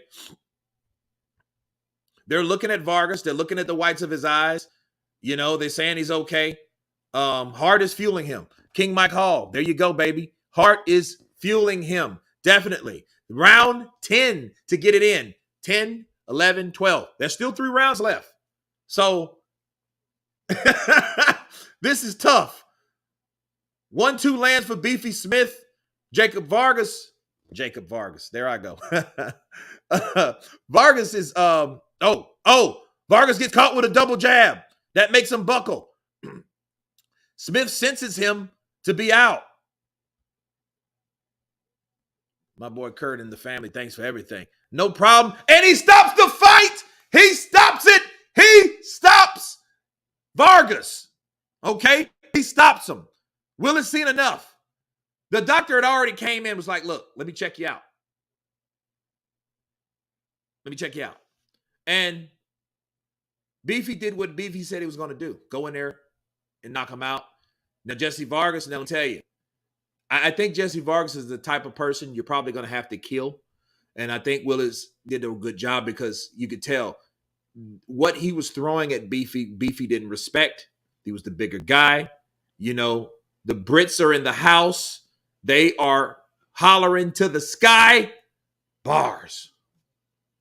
And this is what we have. This is exactly what we have. Skrilla 50. Love the live streams. Merle Dixon, thank you for the super chat. Thank you very much. Yeah, man, I love these. These are the ones that I live for. This fight might be better than any other main event cards. That's what I'm telling you. These midstream fights. Look at these guys. You know, you got Ireland in the house. Well, that flag is he got in. He got in. You know, so these guys are there to support their fighters. Beefy Smith won another one. Vargas, he should have stayed where he was at. Right? But it is what it is. Fight of the night so far. Yeah. I mean, it was a good fight. Because, see, the thing about it. Vargas didn't give up. He never gave up. He kept swinging. He kept fighting. But those punches that were landing were starting to get worse and worse. And you could tell by his body language. You can tell he hurt him in the ninth. I mean, let's face it, he hurt him in the ninth. Should have stopped a couple of rounds before it took too much punishment. Well, no, I mean, it's hard to stop a fight when a guy's still fighting. It's hard to stop a fight when this guy is still landing. And it's hard to stop a fight when you don't know what that fighter has left and you don't know what the other fighter has left. The only thing we could do is go on body language.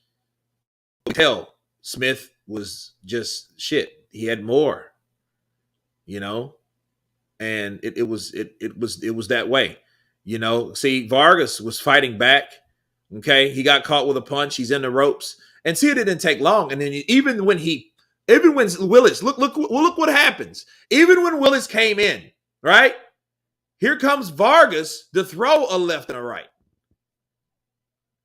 So he didn't want that fight to be stopped. But let me tell you something. Didn't mean anything. It should have been stopped. Definitely should have been stopped. Guaranteed it should have been stopped.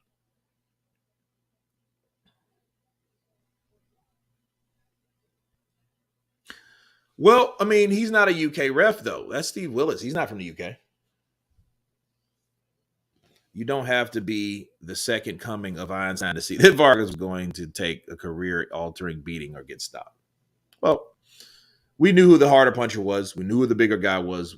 I think they took a lot of that into consideration. I think, Vargas was fatigued. He was tired. You could tell that he just wasn't hurting Beefy Smith like he should have been.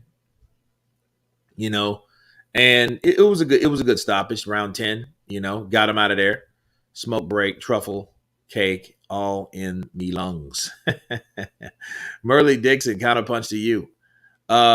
Said Smith was to swing and would stop him. I got Oscar for the win. Sweep the leg podcast. Counterpunch to you. I see Steve Willis as a ref. I love Steve Willis as a ref. Yeah. I mean, he's just as much as a fan as a referee. Those eyes will get you time. You see him get hit, he's like, oh.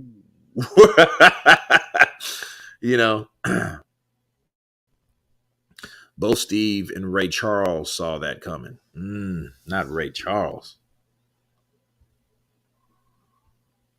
No, that haven't happened yet. I mean, something's going on right now.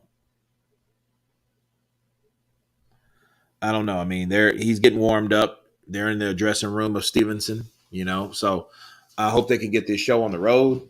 I was hoping this would be stopped earlier. I mean, it was eventually stopped, but it could have been stopped earlier. But yeah, I've always liked Liam Smith. I've seen what Liam Smith's fights. He's a good fighter. I mean, I respect him for the fights. He fought that fight in Canelo. A guy like Beefy Smith, he's a good fighter. Jesse Vargas, this is his third loss now. Okay, so or is it his fourth loss? All right, so So this is his, and I think he will be a good politician. I think, the world of politics probably better suits him. And a lot of times, if you start talking about a lot of things, especially in the midst of preparing for something that you currently do, I think you're more focused on um, the future. I think he's more focused on that rather than, what's at hand, what's at stake. Liam, I not an elite, but he's respectable. Yeah, guys like Munguia, Canelo, guys like that, we'll beat him. So it is what it is. Kurt, what are your thoughts on David Benavidez and Jermell Charlo scuffle after the Spence fight? I just think it's a bunch of fucking bullshit. A lot of testosterone, a lot of young, lot of energy being spent. I don't, you know. Now we got Katie Taylor versus Amanda Serrano. So it's crazy.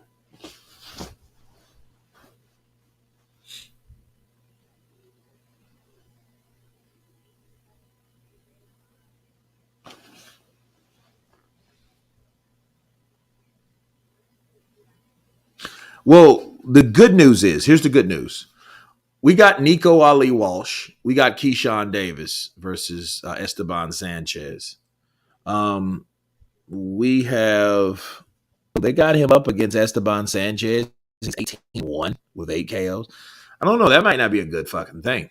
They must have a lot of faith in Keyshawn Davis. I mean, I don't know Esteban Sanchez, but it is what it is. Kurt versus John Fury. Man, I wouldn't fight John Fury unless John Fury tried to fight me. Then I'd have to fuck him up.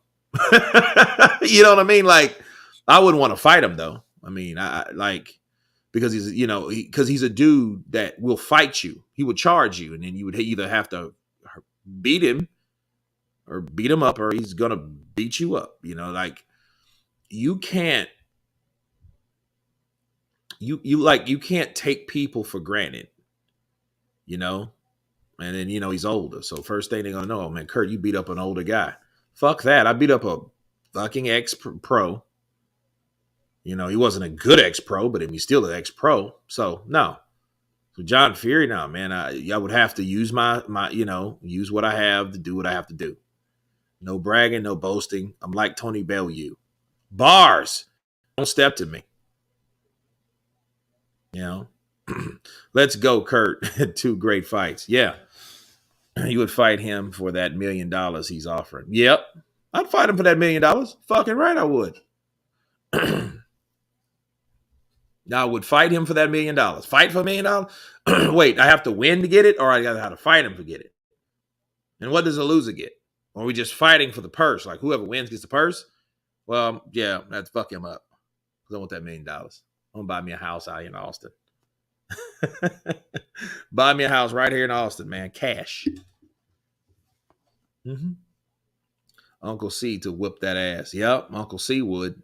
I'm thinking about bringing him on the channel. I got some clips that I need to post. I just haven't done it. I've been working and stuff, but I will get some out. Jim Brown, great night. Will let us down. My daughter wants to go to the gym at 5:30. For fuck's sake. Okay. Plenty of chin to target with a Jake. Yeah, man. Neil Palmer. Let me tell you something about guys with big ass chins. They're on steroids. I'm just gonna call it, like, you see guys which nobody's chin is naturally that big. You see anybody, don't matter who, what color they are. If you got a big ass chin, you're on roids. That's it. You're on steroids. Nothing is naturally that. No. If you didn't have that shit when you were little, if you didn't look like fucking Mask, you know what I mean? Fucking Eric Stoltz when you were born, and your shit all of a sudden you get bigger and your shit starting to grow. Yeah, that's signs you've been doing steroids. Here to say Facebook. Here to say fuck the LDBC. Big John might go big George Foreman on you. He may. I mean, you have to watch him. It ain't like I don't believe he can hurt you. I'm not going to say just because he's old, he can't hurt me. You watching the Zone or ESPN? I'm watching both. I got two screens, dude. Looking like Lurch at 15. Yeah.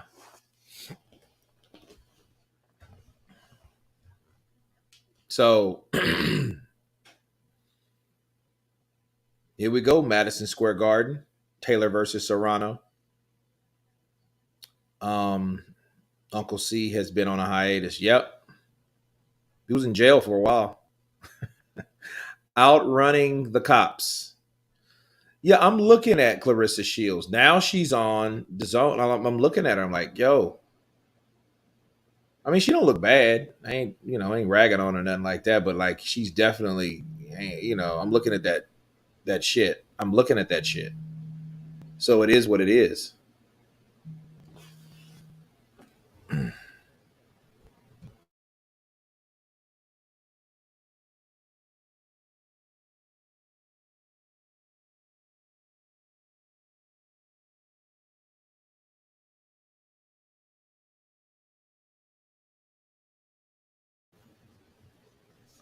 Clarissa looks decent tonight, and I ain't a beer.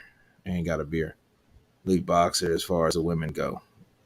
Laura Woods from the Zone team is my type of snow bunny. Is that who that is? I mean, she's definitely a blonde, but okay, where's she from?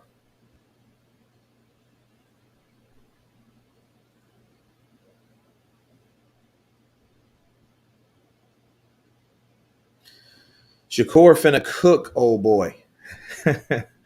Yeah, we'll see. I mean, they're getting ready to come out in their dressing room. I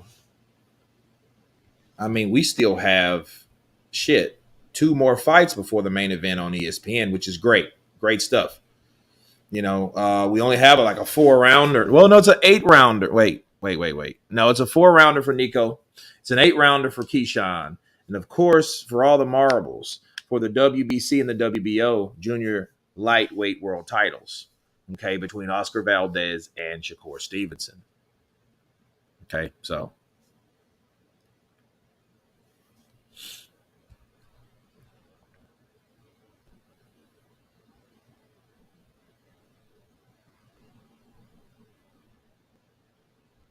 the Zone and my man Kurt YouTube counterpunch to you.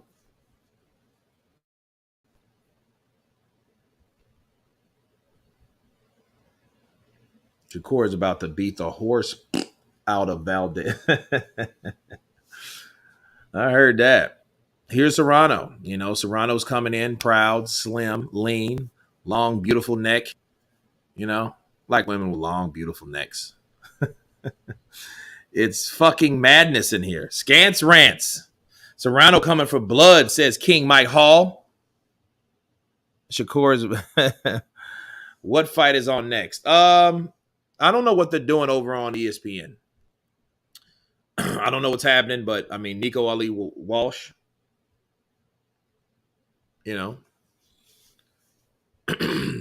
Toronto does look good. She looks good. She looks fit. You know, Puerto Rico versus Ireland. What do you say, lads? Let's give them a go.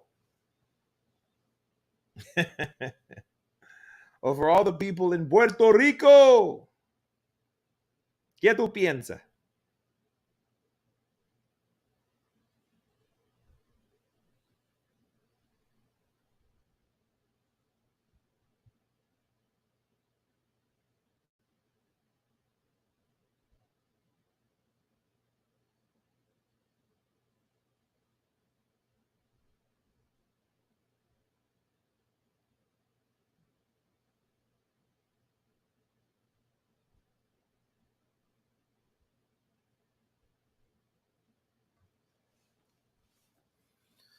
Kurt, do you see Valdez troubling Shakur?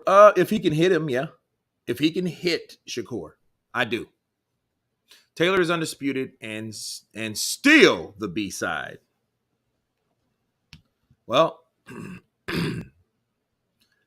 I mean, it is what it is. I mean, it don't really matter now. A side, B side, someone has to be on one side. I think they should have red side, blue side. I think that's better than A side, B side. You know what I mean? I think they should go with colors instead of letters. That way, one fighter doesn't look better than the other. You know, this A side shit, B side shit started a long time ago. But Floyd, um, I'm the A side. I can't see either one getting knocked out. Okay, King, let's see.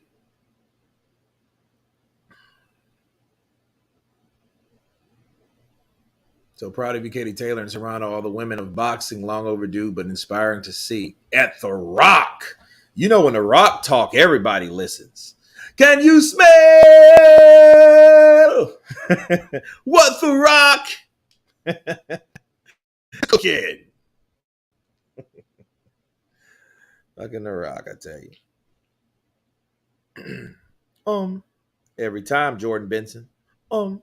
With it, we're the A side. So these guys are getting ready. They're still in the dressing room. So I'm waiting. I don't know what the hell's going over on ESPN. I don't really know. I mean, I've seen the same thing. Like, what the hell? Okay, this is live. So I don't know. ESPN's kind of weird, though. ESPN will kind of take you for a long ride. They mostly have problems with their apps. You know, I was visiting my dad, and like the app itself stopped working. It was like some shit about I didn't pay for it or something. So I had to go on the satellite at my father's house to go to that particular station and watch the fight. And had that not happened, I wouldn't have saw it because everybody started to get like, you know, like, hey, what the hell's going on? I think it was a Lomachenko fight.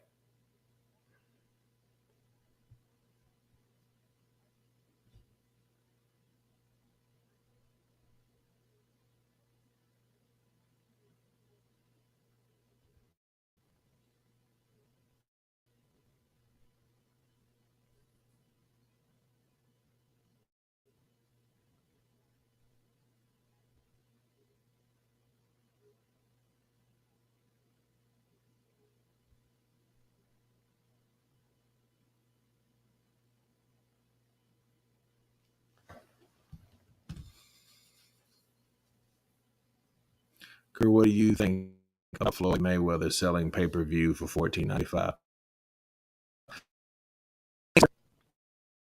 I mean, you don't hang out in the UK that long and appreciate what they got over there without doing UK shit.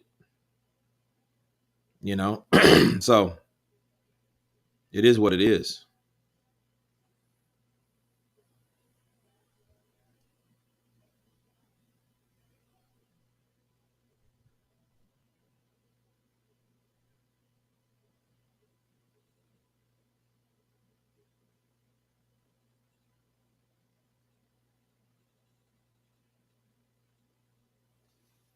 And we're about to have the national anthems. You know, so there are three. One, two, three. America's, Puerto Rico's, and of course Ireland's.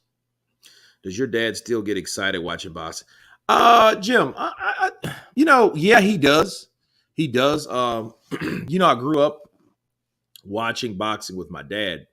That's why, like, he had surgery, or he had surgery, and he saw the fight with me. It was crazy, and yeah, it was. I mean, it was a good fight. I think it was. It wasn't the last fight we saw. We still watch fights together. So you know, I'm honored to really still have him around. He's almost close to 80 years old. God bless his soul. So, and you know, yeah, he still gets excited.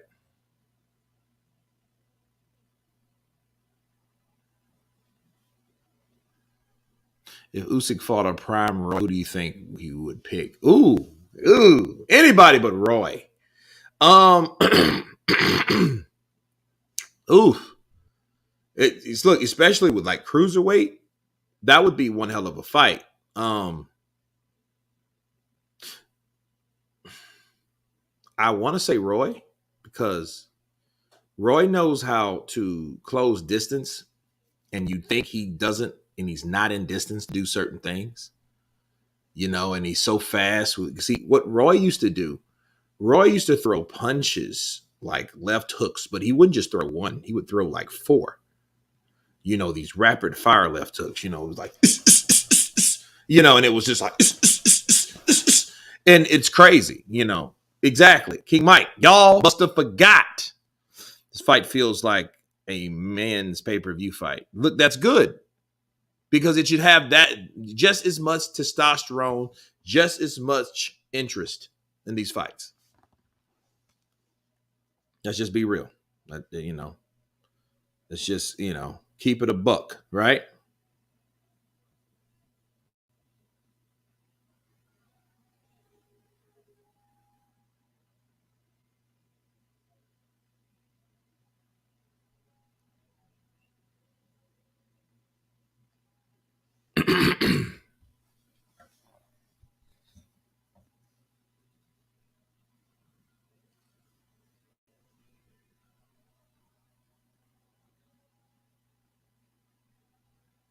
Roy's reflexes were unmatchable.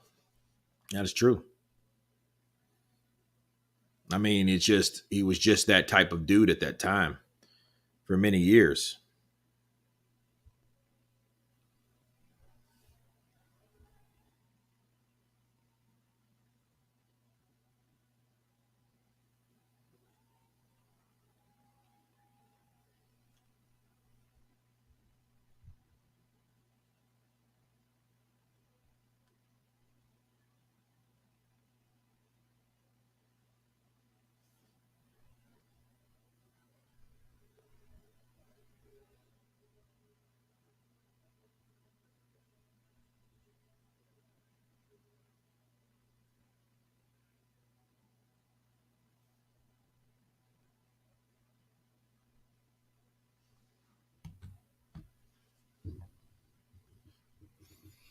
He made Tony look average. Well, he admitted that James Tony was a lot more sophisticated than he made him out to be.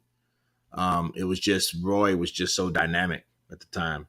What's Roy's track record versus skilled lefty mugs are tricky. Well, I mean, mm,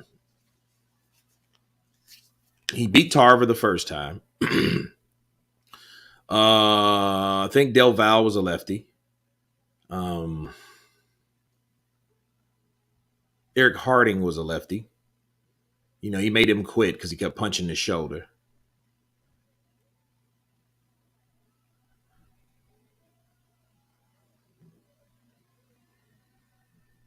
So here we go, guys. We have the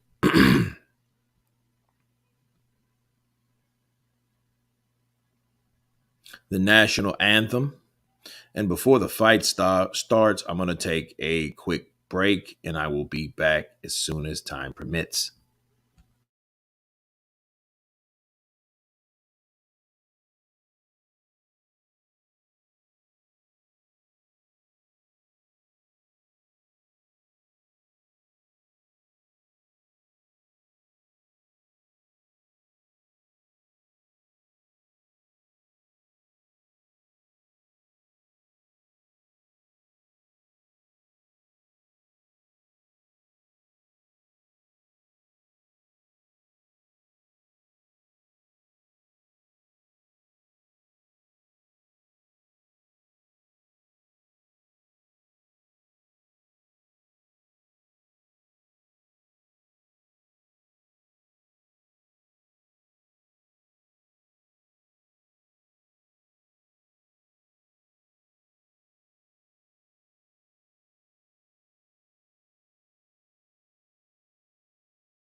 All right, we are back.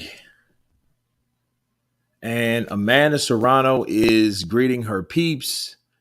The singing, the contributions over. He is coming out with Jake Paul. Jake Paul is standing tall. Kurt's nervous and looking big on out. No, everything's good. Everything's good. Further, the UFC fighter fight is just ending. Well, that's good. That's good. People can come aboard then.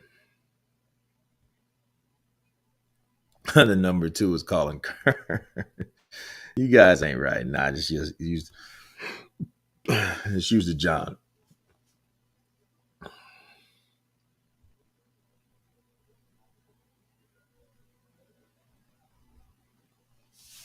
Lego Serrano.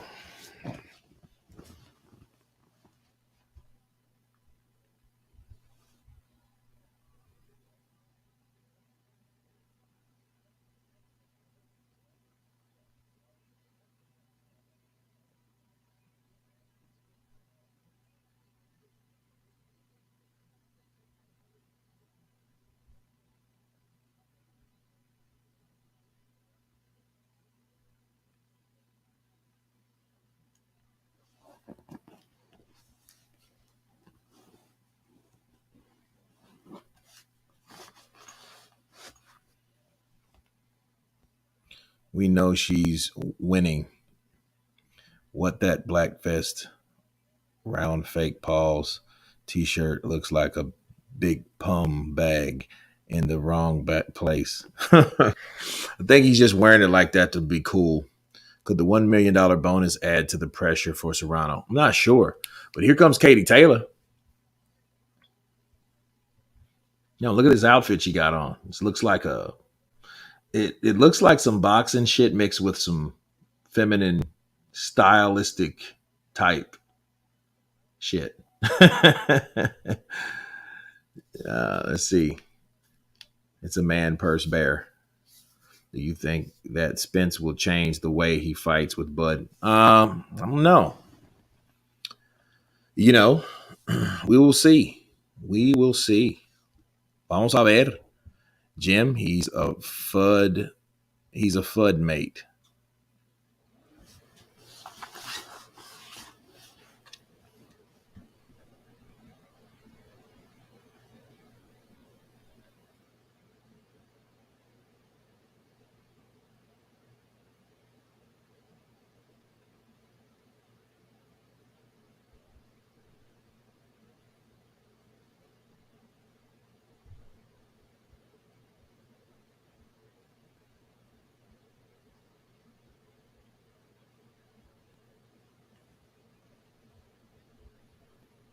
Man, Kaylee Taylor's man, she's tough though.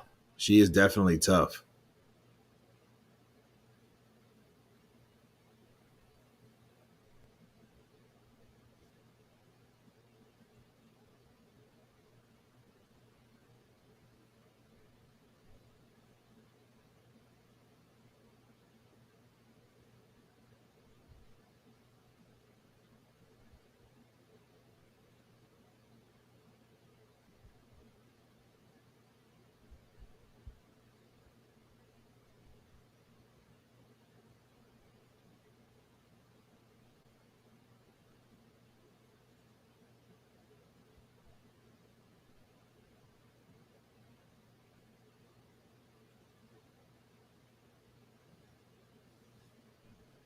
Nico Ali is about to fight. He's nothing like his grandfather.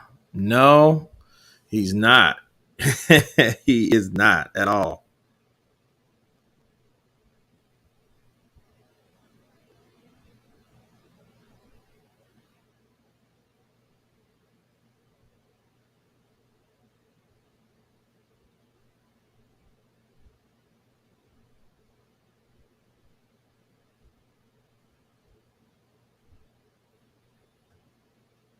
This is like the longest walk ever for Katie Taylor. She's just kind of walking slow, like she's down there walking the plank. Ali's daughter is still looking gooder than a mofo. Yeah, I know. Yeah, I know. Yes, I know.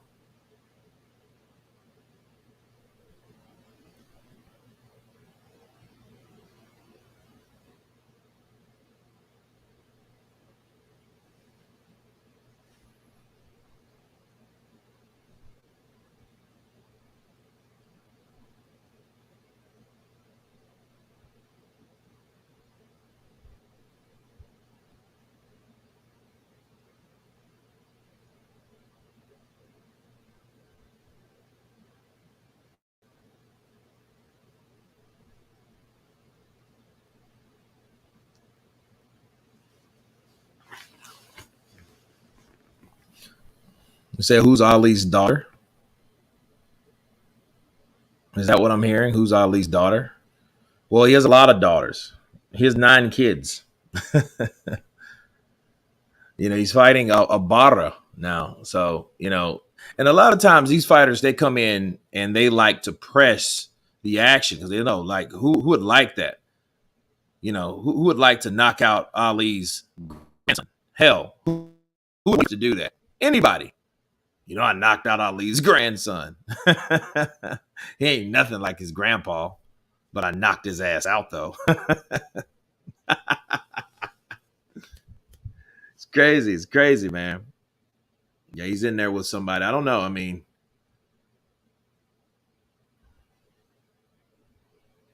Nico sucks. He doesn't train with Stuart Hill anymore. So I don't know what happened with him and Stuart Hill. I don't know.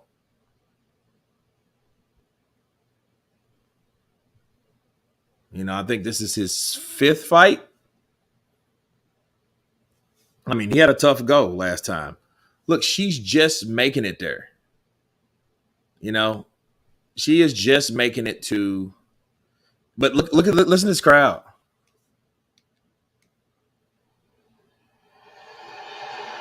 Look at that. Listen to that. That's what you hear with Katie Taylor is near. Bars. Eddie Hearn is a tall ass man. He is a tall fucking guy, ain't he? Fucking Jeff Goldblum height and shit. Katie's wired up for this. Go on, girl. I'm glad the ladies are actually fighting. I might be bad for saying this, but it seems that they have. Oh shit! Ali just dropped. He knocked out Ibarra. Fucking cold. He knocked his ass out though. Good for him.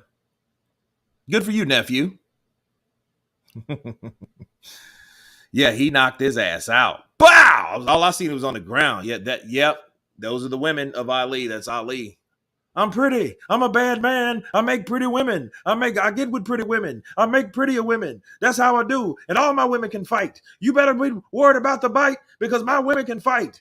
My wife, my daughters, everybody in my life. Everybody can fight. Y'all listen to me what I'm telling you.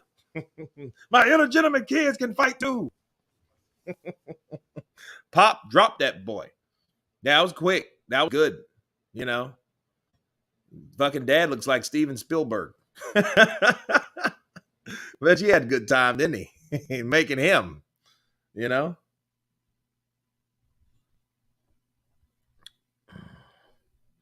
think Counterpunch is Ali's baby, not Nico. Well, Nico's the grandson. I'm one of his kids. That's what I meant. It's his grandbaby. That's my nephew there. So I don't rag on him too much, but I don't know what happened. I don't know what happened between him and Dave and Sugar Hill. Okay, jab. Oh, that was he caught him with a left hook on the inside and finished his ass off with a right hook. Beautiful.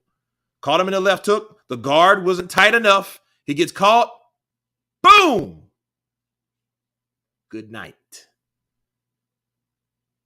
Good night. Damn, that dude dropped like a bag of bricks.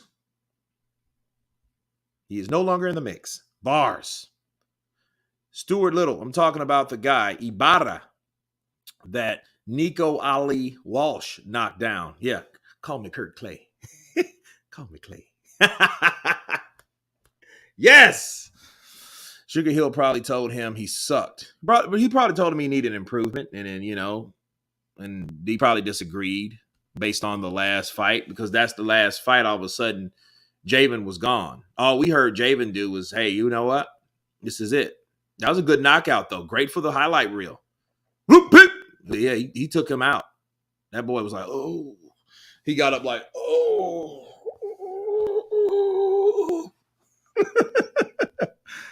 Oh, man. That's how Will Smith should have had Chris Rock. Yeah, I mean, but then he would have went to jail.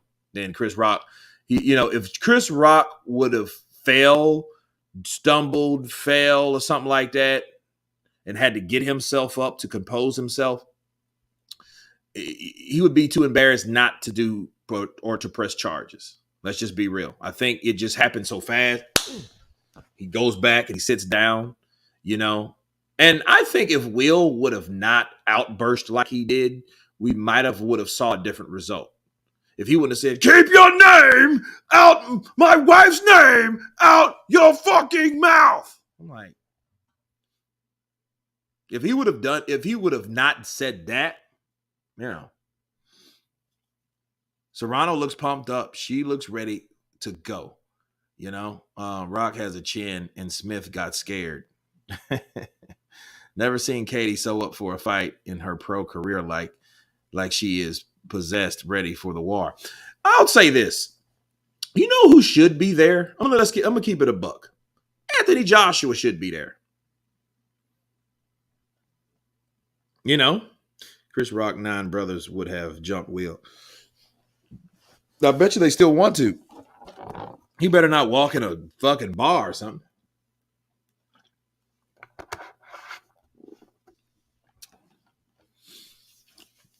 Amanda is winning, no doubt. Both looking good, says Scance Rants. Katie Taylor looking in dog shape. Yeah, Katie's fucking ripped. Look at her. Look at that fucking stomach. That motherfucker ain't had a carb in a year. If Will just went back to his seat quietly, people would have assumed it was a joke. Yep. And what he would have done if he would have slapped the shit out of, like I'm saying, if he would have slapped Chris Rock and just went and sit down and smiled, that would have actually been some cool shit. Like, don't fuck with Will. You see how Will contained? He just went up there and slapped the shit out of him and came down and sat down and did nothing. Got his reward. And then he might have mentioned it. Well, don't talk about my family.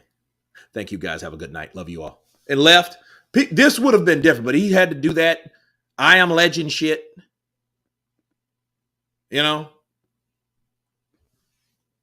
So it is what it is. But this fight is starting. They're still on the highlight wheel of Ali, Nico Ali Walsh. Will lost a lot of endorsements and awards that night. It didn't matter. You don't need them. Will's no longer buff. He's no longer a sex symbol or no shit like that. Bad Boys 2, I Am Legend, all that shit was a long time ago. I mean, over a decade ago. Will's a 50-some-odd-year-old man now. He has a shitload of money from Men in Black and all the other bullshit he did. So he doesn't have to. He has fuck you money. You think he would have done that if he was still fucking Fresh Prince of Bel-Air? No, he would not. Okay? And as I say that, we're pausing on that because the fight is on. And we have these guys jabbing. We got Serrano coming in, in the southpaw stance. They're trying to establish each other's jab right now. Taylor looks a little bit faster, but Serrano is quick. Oh, good eludiness from both fighters. Oh,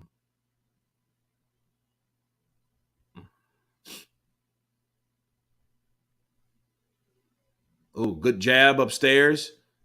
Good left to the body. Oh, good left hook from Katie Taylor. Good left hook. Oh, good blocking from Katie. Oh, good body punch. In the ropes. Oh, good left. Oh, good left to left. Left hook lands for Katie. A straight left lands for Serrano.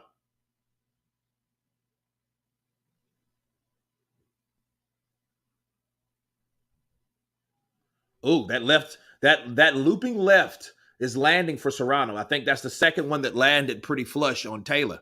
Taylor better watch. You better keep that left guard up. I mean, that right guard up because that left's coming. And, the rule of thumb for anybody that's faster than you, time them. And I've seen Serrano do that effectively in this fight already in the first round. Oh, good right downstairs. Good left hook lands. Good jab for Katie Taylor. Taylor's really good at getting in and getting out. That's like her specialty.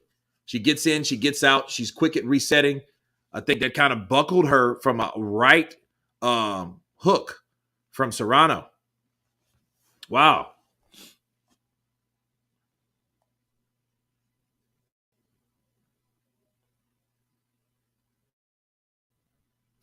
Can you shave your head bald so we can see the reflection? Damn, that's cold.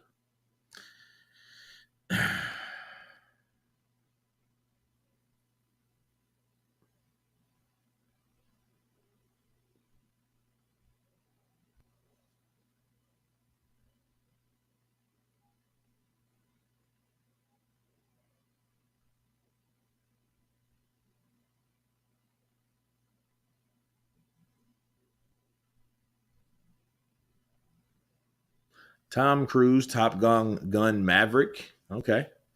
That sounds pretty interesting. I could have sworn I seen Val Kilmer in there somewhere, and I'm not sure if I did. Did Clarissa Shields give up boxing for mixed martial arts, or will she return? She'll return. I think she's just looking for another challenge, and that's where the money is. Like women boxing is not really that great of a demand, especially with women. Shit, I mean, it's just not. But UFC is holding its own. I think that little right landed because these girls are so crafty.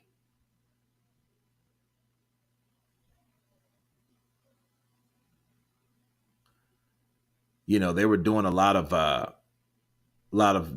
of holding and hitting, but they were hitting each other. They were whacking each other to the body upstairs, both of these guys.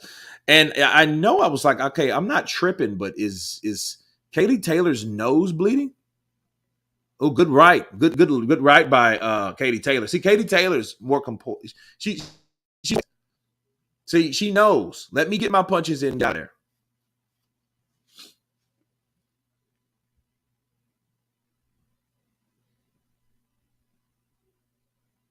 Ooh, good straight left from Serrano.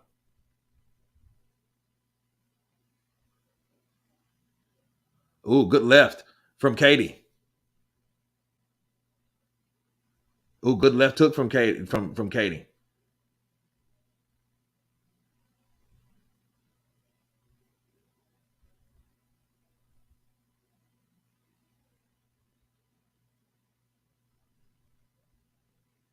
That footwork of Katie is, gets her out of a lot of trouble. And if you look at the legs of Katie Taylor, you can tell where her foundation is. She has some nice sturdy calves.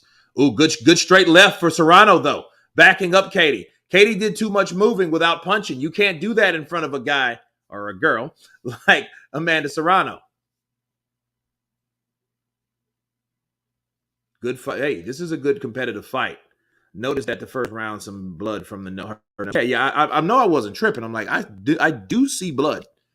Kurt, are you the best YouTube commentator about boxing? I don't know. I hope to be one of them. I don't want to be the only one. It's boring if you're the only one. And if you're on top, it's lonely at the top. You know, I just want to be one of the best. Whatever. I'm not complaining. I'm just explaining.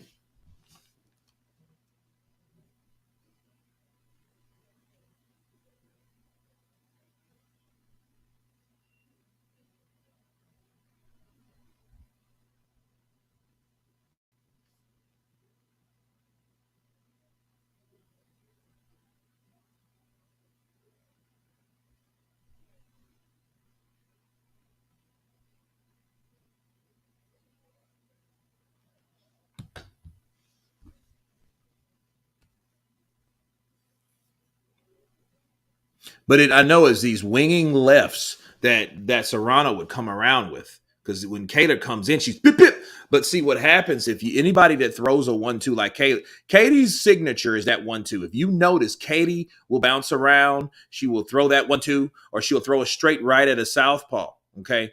But she can still be countered based on her tempo. And Serrano picked up on that shit. I think that was one of those punches that hit Katie Taylor.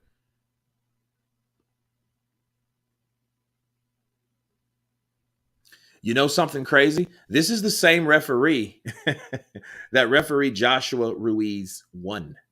Just take note of that. I'm not saying anything, I'm not being janky, but you don't know what could happen.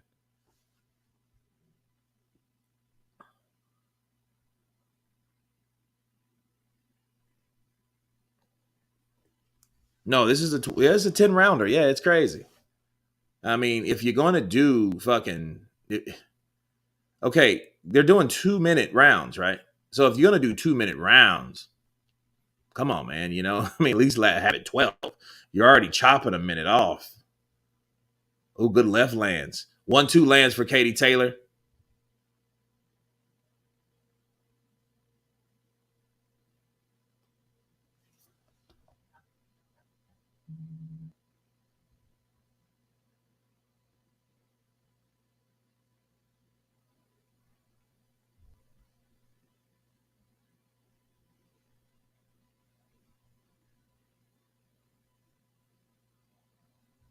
Ooh, good straight left lands for Serrano. Another left land for Serrano. Another left land for Serrano. Is Katie Taylor hurt? 1-2-3 lands for Katie Taylor. She eats a right hook. Wow. That got lit quick. Katie is picking her off coming forward. Boxing Wave Channel has first round even and Amanda winning second. Well, I mean, the punches that landed, you got to ask yourself now, it's kind of difficult. Who is winning? The person that lands the most punches or the better puncher or the better punches? That's the thing. That's what we're dealing with because the defining punches were landed by Serrano in both of these rounds. See, even the last part of that round, Serrano came back and caught her with a left that got her attention. And you could tell though, like where the fuck is where is the instant replay on this round? The reflection on this round. Where the fuck is it? I don't see it. Yeah, the ref just chopped the reel. I know, right? It's crazy. Those are the type of things that you should see to let people know what's going on, especially the people in the back, Yeah, for 2 fucking minutes. I mean, dude, this fight will be over in like 15 minutes. It'll be over. Good jab by Serrano.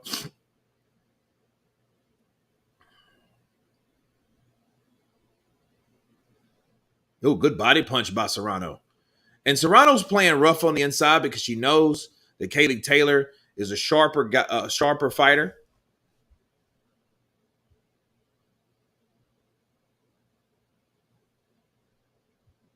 Oh, good right lands for Katie Taylor.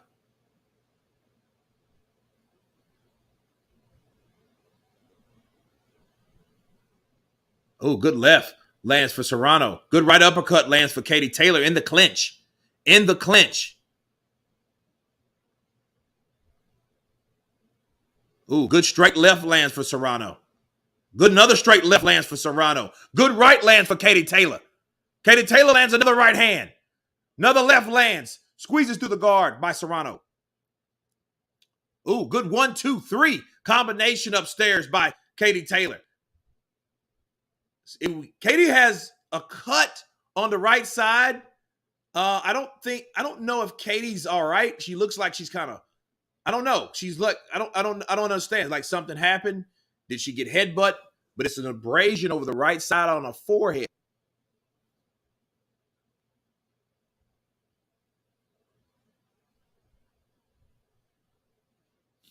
Toronto has bad defense, but it appears to be able to take a punch. Yes, she does, but might call me crazy. I think what's happening with Serrano's a tougher fighter, and I think she's a harder puncher. I think Katie Taylor is the more talented, quicker, but yeah, she has some kind of abrasion on her forehead now. So she had to go. Now it's a nosebleed. Now the second thing is either she got clashed right there because I see that abrasion. It was abrasion right there. Head clash. Okay.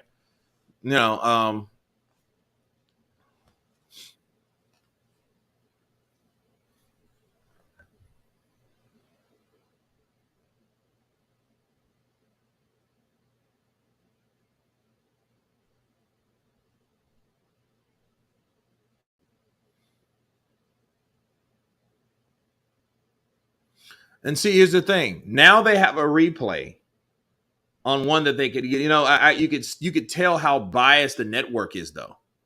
Serrano's not necessarily a fucking DAZN fighter. She's just fighting on DAZN. Katie Taylor's a DAZN fighter. If you notice, That last round, oh, there was the instant replay. I'm like, well, where the fuck was it the round before when Serrano bashed her ass with left hands? You know what I'm saying? So I picked that up. Good left hook by Katie Taylor. Whoa! These got toe to toe. Body punches are landing for Serrano. 1-2 landing for Katie Taylor. Uppercut lands for Serrano. Left hook lands for Serrano. Oh, she has Katie Taylor. Another left hook lands. They're going toe to toe. Left lands for Katie Taylor. Right hook lands for Serrano. Uppercut lands for Serrano. Serrano has her in. Serrano goes to the body. Oh, good left land for Serrano. I think that hurt Katie. Left hook lands for Katie. Wow, 1-2 lands for Katie Taylor. Serrano with an left uppercut lands. Jab lands for Serrano. Uppercut lands for Serrano. Right hook lands for Serrano. Another right. A right hook lands for Serrano. A right hand lands for Katie Taylor. Katie Taylor's hurt. What did I tell you? Signs of Joshua Ruiz won. And Serrano's coming on. She might upset Katie Taylor. Oh my goodness. Katie Taylor's face is bloody. She looks hurt. She looks punch drunk. And here comes Serrano again. Can she stop Katie Taylor? Wow. Can she do it? Right, uppercut, left, uppercut, left to the body, uppercut. Katie Taylor looks like another right hand lands for Serrano. Serrano's coming in. Uppercut to the body. Left uppercut lands. Here we go. Signs of Joshua Ruiz won with the same referee. 1-2 lands. Taylor's punch drunk. She's punch drunk. She's still fighting. Wow.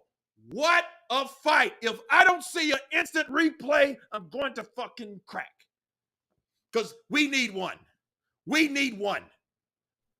He's busted. Look. Serrano busted her up. Like I told you guys, I said, something tells me Serrano can punch harder than Katie. And she could take a better punch than Katie. That's what I see. That's what I've seen. Hanging on for dear life. Bill, listen. And I know Eddie's like, why the fuck did I pick Madison Square Garden? Bad luck. Look at that. Boom. That barely landed. That's a shitty one. Come on. There you go. 1, 2, 3, 4, 5, 6, 7. Some of those punches missed, but 5 unanswered punches by Serrano. Serrano is beating the mark, and she's doing it in her town. Left uppercut lands. Wow. Katie Taylor, 1, 2, 3. She comes out witty, strong, fast. She better be fast, because if she gets her ass in that ropes again, oh, good right hand lands for Serrano. Wow, Taylor's legs, they're stiff. They're stiff as anything. That's right. 1, 2, left hook lands. Another left hook lands for Katie. Oh, good right. 1, 2 lands for Serrano. Good right lands for Katie Taylor. Oh, good right lands for Katie. Did she hurt Serrano with that? No. Serrano keeps moving forward. I think the punching power from Serrano is affecting Katie, but I don't think Katie can affect Serrano. Serrano's a tough girl, man. This motherfucker's tough. She just ate a right hand, and she keeps moving forward like a Terminator. And this is the problem. Katie Taylor needs to get off the ropes or she is mincemeat because she is not the one. Look, she's off on her feet. If she gets caught with something flush, you can tell she can take a punch, but she's getting more careless because she's hurt. And the more hurt she gets, look there, she takes another straight left. Another right hand. A straight right lands for Katie Taylor.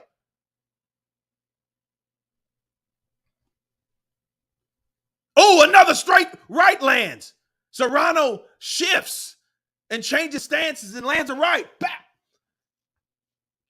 Coming off the back foot. And this is round 6 of 10, people. And look, Serrano's putting in work. What? 1, 2, 3. Left hook lands. Oh. 1, 2, 3 lands for Katie Taylor. She gets 8. She eats a left hook from that combination that she landed. 1, 2, 3 lands for Katie Taylor. Right hand, let me tell you something. This should be 3 rounds, and they should go 12. And if it's going to go 10, at least make it 3. You know what I mean? Like, don't have it to that. Katie looked fucked on her feet. Yeah, she did. Guard down, eating shots. Yes, Katie didn't know what to do in the corner when she got hurt. No, she didn't. Tax 4,100. Let me tell you something. She's showing hard. She's not going to go out. I mean, neither did Joshua. Joshua had to go down 4 times. The ref was like, fuck this. You know what I mean? That was a different type of fight. This shit is war of nutrition, war of will, no knockdowns, 2 rounds a fucking round, 10 rounds. You know, this is round 7 coming up, mind you. This is round 7. Danny Kerr says, hey, it's not over yet, Kurt. Listen, this ain't over yet, okay? But you got to ask yourself, have you seen Katie Taylor in a fight like this? I have not. I have not seen her in a fight like this. They come out a little slower on this round. Maybe they need time to get their win back.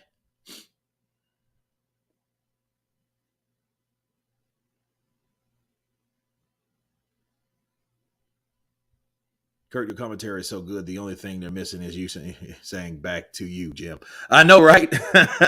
Jim! Wow.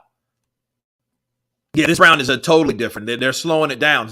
Now, if I'm Serrano, I would not slow this down for shit, because Katie now can take time to gain a composure. She's the faster fighter. She just landed a straight right. She gets right out of position in the middle of the ring. The problem happens when Serrano decides to back her ass up into the ropes. Now she knows, let me spin around, because if I go straight back, this fucking warrior will count me. Good right hook to the body by Serrano. This motherfucker will bring me into the ropes and start mixing me royally. And then it's just me punching her. Good straight left by Serrano.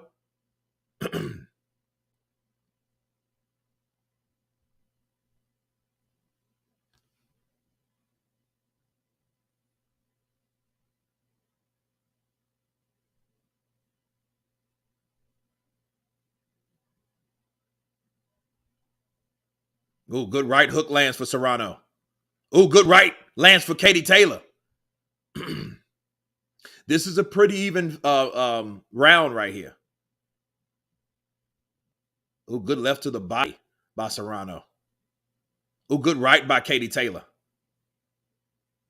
Wow. Whoa. You know, this is getting very, very, very, very, very, very interesting. Very. Because that was a slower round. That was better for Katie, if you can tell. Katie gets pushed. I don't think she's good with pressure. I think she's good. Bip, bip. Step, bip, bip. Step out. Bip, bip, bip. She's good at those type of movements and those type of fights, okay? That's what she's good at. That's what she masters. But if somebody presses her, okay, look at that. Body punch. Boom. Good left hook to the body, okay? And a lot of times, women boxing, they don't get a lot of credit for body punching. That's just a shot under the breast, right? But Paul Hewitt, counterpunch to you. So we have a fight, round 8. Here we go. Never late. Let's go. Here comes Katie Taylor. Wop, wop, wop, wop, wop. Rapid fire punches. Rapid fire punches. She reminds me of a lot of Oscar De La Hoya. Oscar De La Hoya throws flurries. And a lot of times people don't throw flurries, you know, especially in the lower weights, you know, besides somebody like Manny Pacquiao. But, you know, even those are like mostly counter precision punches, you know, flashy punches. You know, it's not a lot about throwing counters. But see, Katie Taylor now, she's throwing those counters. But I never seen her that wobbly. I never seen her hurt like that. You know, and Serrano, I think, should have capitalized on it, you know. Excuse me. It's a good matchup, though. Very good fight.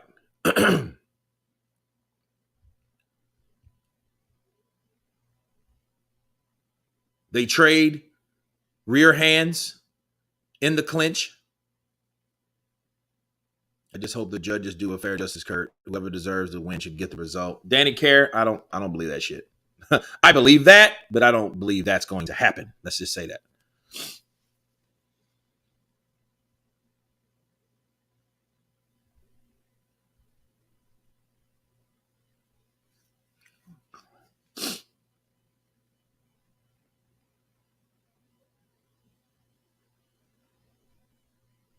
Oh, good defense from Serrano.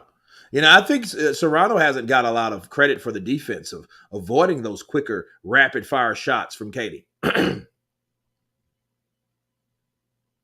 good jab from Serrano.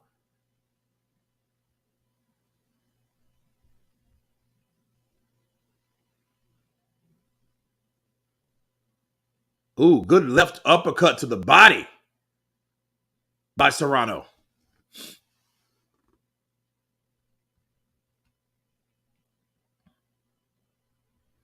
Taylor needs to win at least 3 rounds. Well, I tell you,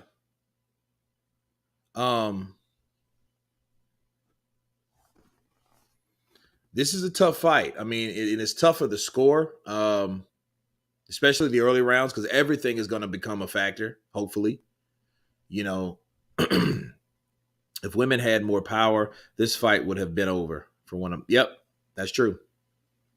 But that what makes it exciting. It's like a dog fight. It's like, bitch.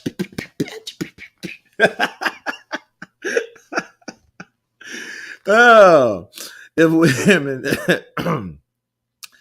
Let's see. Round so quick, but Serrano is losing a bit more speed, and watch leaving herself once when she misses. Yeah, Yeah, that was a Katie round. That round. I'm not sure about the round before. Good left hook by Katie.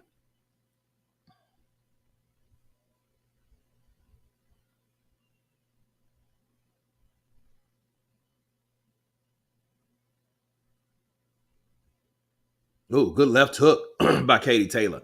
That left hook is found home. Okay. Good right hook lands for Serrano.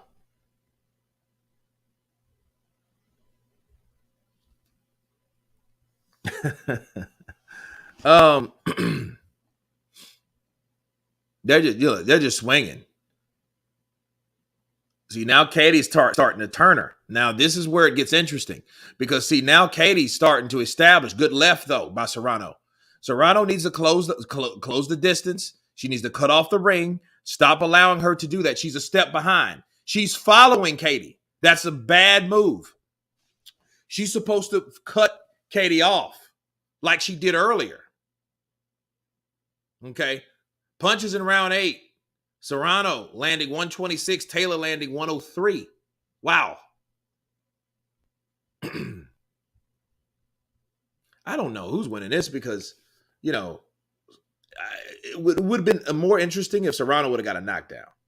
But I think someone like Katie, though, when she had her hurt, she should have finished her. And that's the thing. She should have finished her. And then see, now Katie has got that second win. Now she's starting to do what she always does. Right? Elude. Jab, right, elude. Score, defend. Oh, good right by Katie Taylor. See, Katie Taylor now, she's no longer, you see her legs are back. Good right hand lands. They should both drink from each other's Fury cups. It's a draw. Well, if it's a draw, I would feel better. Because see, either way this goes, the 9th round and the 10th round, if these rounds are close, whoever the loser is going to complain. And the question would be, would they have room to complain? That's the question. Would they have room to complain? What would this be? Like, if Serrano loses a decision, she's not a zone fighter. Okay. So more than likely she will lose. And, could you argue if she won or not? Yeah, you could. So I don't know. I think it should be more of I think Serrano should be No, this is the last round, isn't it? This is the fucking round 10. So yeah, this fight just flew by. This fight flew by. So if it look now, here's the thing: if Serrano can make this round like round 4 was or 5, okay. See, 85 to 86 by Chris Manx scorecards. So 86 for Serrano. So this fight's up for grabs. Okay. So Serrano has to do more though than bully Katie Taylor around the ring, because Katie Taylor's throwing those rapid fire punches. Don't be surprised if it's a draw. I wouldn't be, and if it's a draw, that means somebody actually won. you know.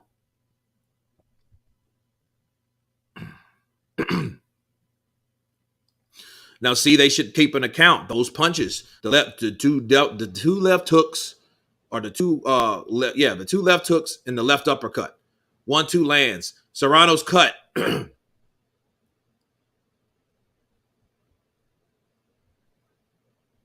Ooh, 1-2 for Katie, but then back comes Serrano with a 1-2. I don't know if that hurt Katie. Can she land or last for 40 seconds? That's the question. That right eye's had it. Get off her fucking neck. Here's the thing. The ref needs to stop that. See, he grabbed Katie first. Oh, he grabbed Serrano first. He's supposed to grab Katie from holding her fucking head down. Now, Katie just teed off on her. Katie's going clubbed. 14 seconds left. Katie looks like she's out of it. She looks tired. Oh my God! Back and forth. Oh, Katie almost hits the canvas. She almost hits the canvas. Oh my God! Did you see that display? Maybe you didn't. But listen to me. These women went back, back, back, back, back, back, back. And Katie, look, and that's what happens when you trade with a puncher. Look at Katie. Katie's bloody, battered, bleeding. Oh my God. That was the best 10 seconds I've saw it. Fuck, I don't know when. Wow. If it's a draw, I don't care. I don't care if it's a win. Listen, this will go down in this era of women boxing. It's one of the best boxing matches I've seen. Okay? And she almost had, Katie buckled that knee and she came back up and kept, but you could tell when the bell rung, she's out of it. The Fighting Irish is a real thing, people. There's no bullshit. Wow. I have to see that replay. I have to see that replay. Wow.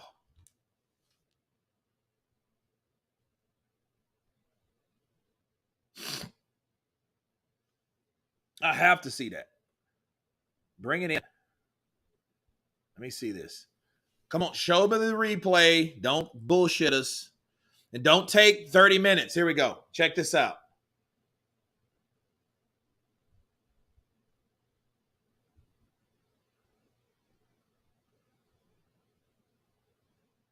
Look at this back and forth action. Look at this back and forth action. This is what fighting is supposed to be made of. Look at that. Look at that.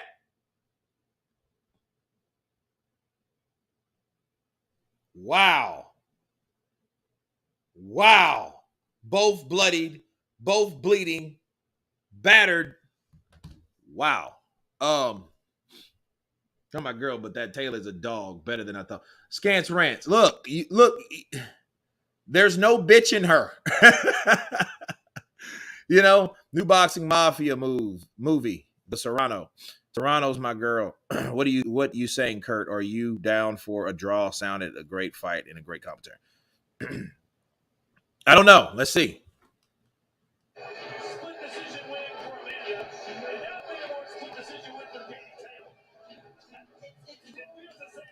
See, I don't know. I don't know. We will see.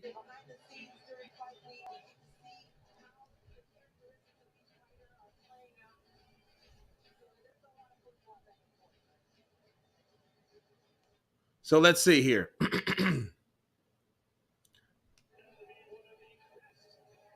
Wow, that was good though.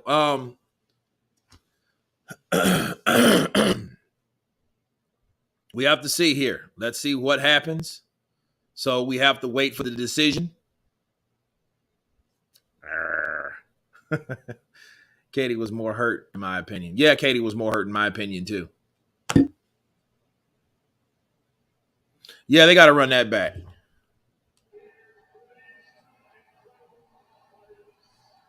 Wow, here we go. Okay. That was a good fight, man. I mean, wow.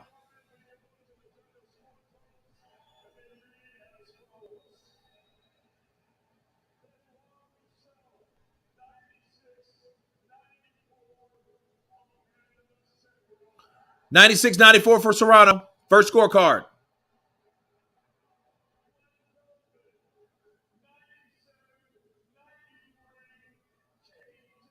97.93 for Katie Taylor. And the last one. Here you go. Lemon juice for that. I know, right?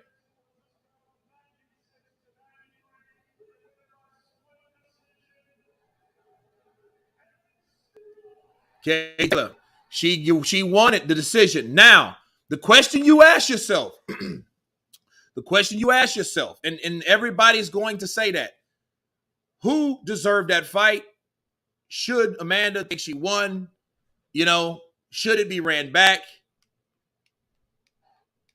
And this is what you have.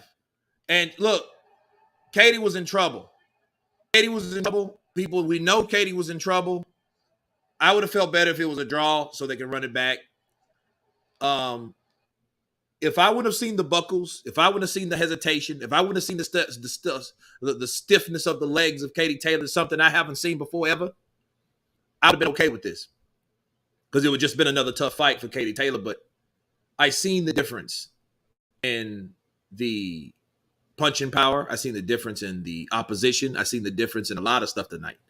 And again, I want to see these CompuBox numbers, because it said that Amanda outlanded Katie Taylor.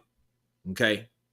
But like I told you guys, when Serrano and early in that fight caught Katie Taylor and they did not run back a fucking instant replay, I said, okay, this is some bullshit. I already knew that.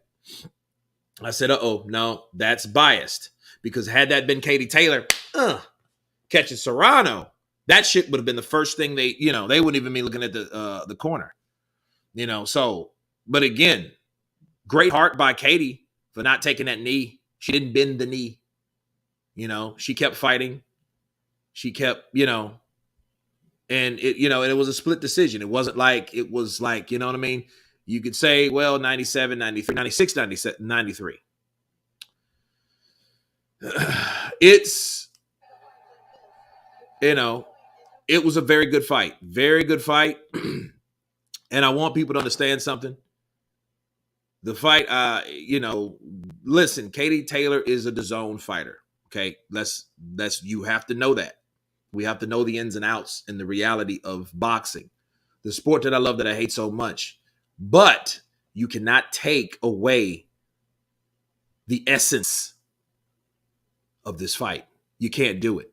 That's not what you're supposed to be doing here. You don't want to do that because it was one hell of a fight. These guys gave it the best, and the rest, well, we got the rest, right?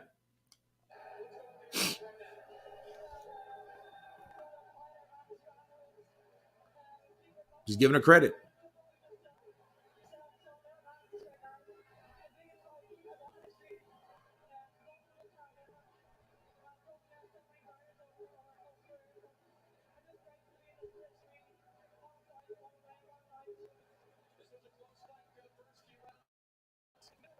But 97, 93, see, those were the earlier rounds. They just gave to Katie until they found out, oh, shit, Serrano can bang, and she's banging her ass up.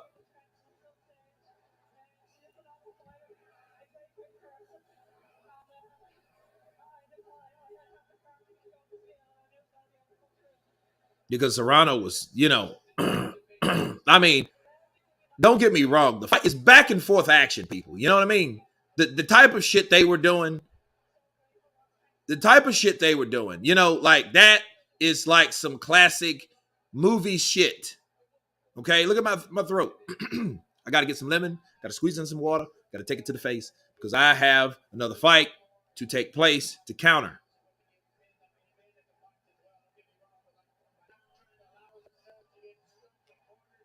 Well, what was happening. See, they had to make adjustments. Understand something happened after the fourth round when Katie Taylor was off on her out on her feet and shit, all that.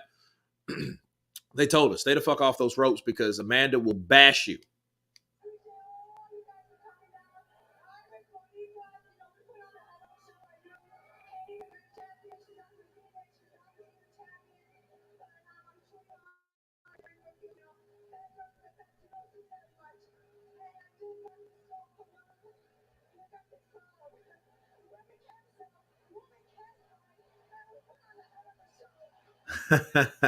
Serrano, she took the high road. Like, look, this is how it is. Yeah, she did. She thinks she won. Hit her with the harder punches.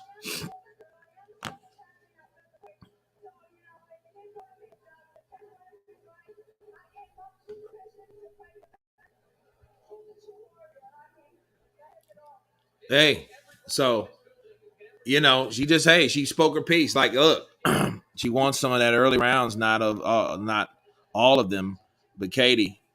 Uh, but Katie won that fight, and even Serrano is being more humble than you. Well, listen,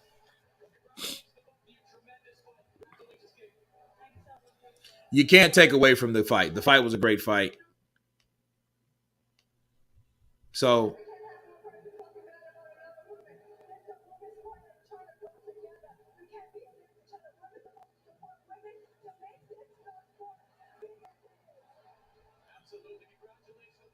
shout out to Amanda Serrano. I mean, it's hard to promote women boxing, but let's see what Jake Paul has to say. Let's see if they have another.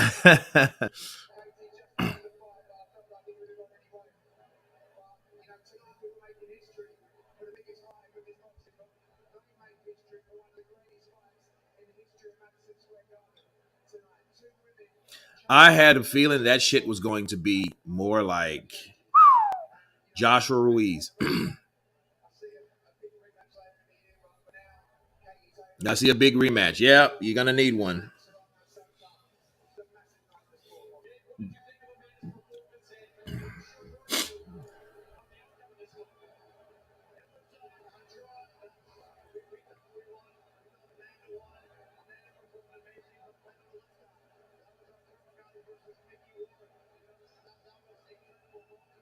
He said Arturo Gotti versus Mickey Ward. I'll go for that.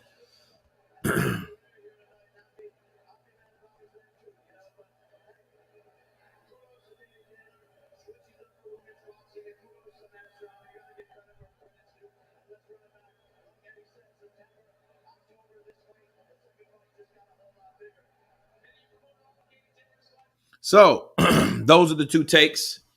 Guys, it was very, very, very interesting. I'm gonna switch on over to ESPN so we can get prepared for the which is great. Great time slot. Keyshawn Davis is having a war with Sanchez, and it's not as tough as because again, this guy's 18-1. I'm like 18-1 and 8, and I'm like, dude, I mean, Keyshawn's good, and he's showing how good he is, but he's showing this guy's tough, and he's not going anywhere. That's a scary thing. And that breaks you down psychologically when you're hitting guys with your best punches and they're not going anywhere. So keep that in mind.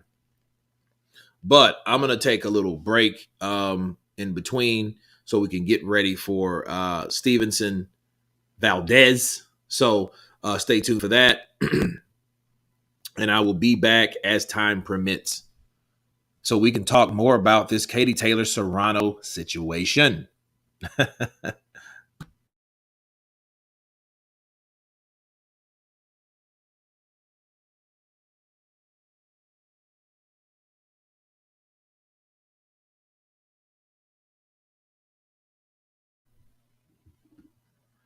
You know what, guys? And I say that I'm looking at Keyshawn Davis. It looks like he's about to finish off Sanchez.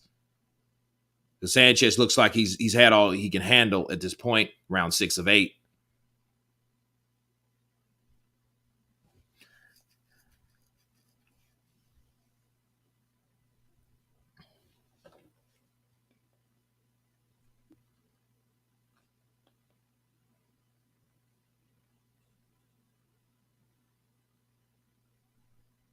And here comes Sanchez. So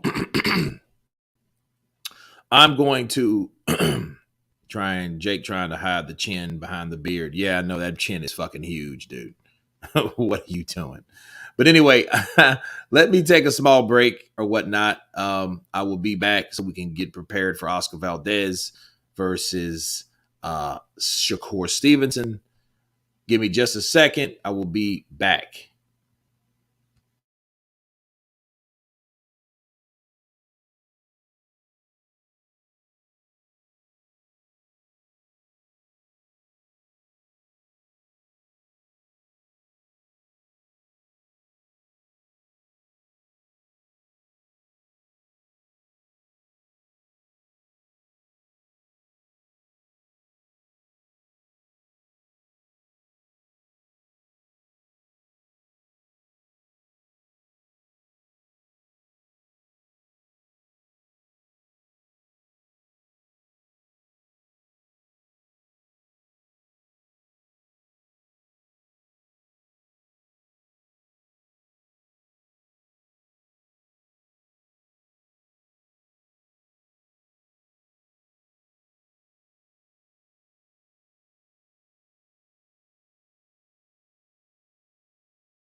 Fight fans, fight fans, fight fans. Here we are, round one. I had to make an important call, personal stuff, and I am back. No, I didn't pass out. No, I didn't drink. I didn't do any of that. So, um, we have Shakur Stevenson in. Good jab by Shakur. Southpaw. Oscar trying to move in. Okay. Shakur. Oh, good left by Shakur. Shakur starts shooting those left hooks. Good left to the body by Valdez. See, Valdez is going to have to work in the body because the head of Shakur is not going to be easy as he thinks it's going to be. He's doing a lot of up and back jittery movements. Ooh. Shakur got him with an uppercut where he slipped. I don't know if that was the cleanest thing to do. Good left by Shakur Stevenson. Good jab by Shakur. He has a probing jab. You don't know it's going to stick out until it pops you in the face. See, this is the kind. Oh, good right. Oh, Valdez slips again because he's reaching too much. Okay, he's putting too much on these punches, and he's launching these punches, and he's because he's trying not to get countered. But since he's doing that, he's making himself. He's pulling a Dillian White basically. That's what he's doing. He's pulling a Dillian White. Okay, good jab by Shakur Stevenson.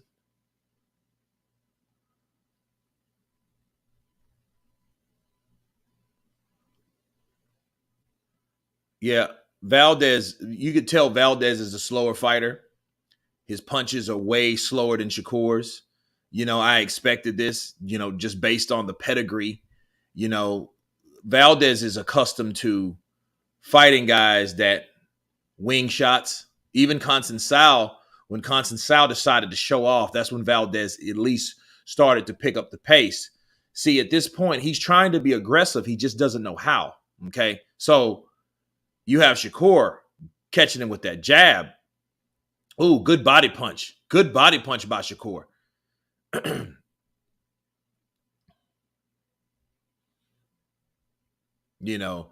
Valdez looks like Southpaw with Jake Gyllenhaal. He's just and he's taking these left hooks. He's eating these left hooks from the rear from Shakur. Good left hook lands for Valdez. Valdez, he has to come in and mix it up.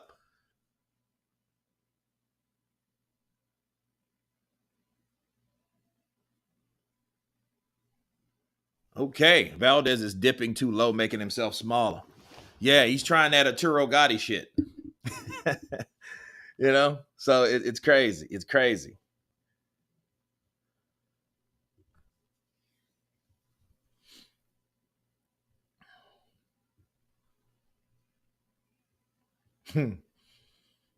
Valdez is trying to finish round one.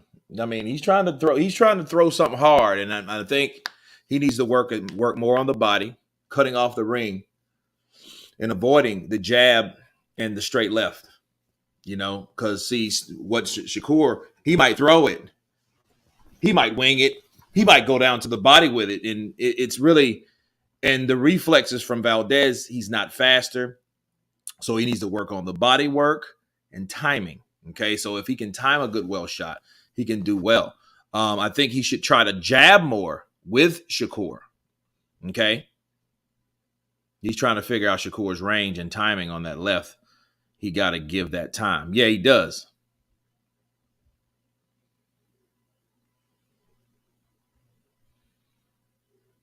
Shakur landed 9. Valdez said he landed 6. I don't know where the hell they got 6 punches that he landed in round 1. You know what I mean? That's besides me. Shit. Did you count, I guess, the shit on the shoulders? Look at that. Great hook off the jab by Shakur Stevenson. Ooh, good left to the body by Shakur Stevenson. I think Valdez threw a left to his body. In exchange, he got a straight left to his own body. Ooh, good left uppercut by Shakur. Valdez shoots a right hand out. 1, 2, 3 lands for Stevenson. Now, keep in mind, people. I want good right hook from Stevenson. I want people to understand something about these two guys. Okay, Valdez. This is a fight that we didn't think that was actually going to happen. Okay, so you have to understand that. Okay, so Valdez, was known to like be, to duck those type of fights. So it's a good thing that he actually took this fight, with the pedigree of somebody like Stevenson. Ooh, good straight left. And look at that. Ooh, right hook, straight left to the body by Stevenson. Wow. Good straight left lands from Stevenson. And a probing. Look, he's just flicking that jab out to see what Valdez does. Valdez is so much slower. It's bad. Good right hook from Valdez. That's the best punch he's landed all night. Okay. And it's a trip because he's going to have to keep doing more of those. Crush that body. Work that body. Bone break punches with that body. Look at that. Straight left from Stevenson. Ooh, right hook, straight left from Stevenson.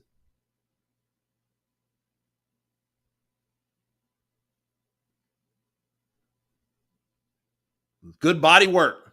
Valdez. See, Valdez now. Left to the body. He gets a right upstairs, he lands.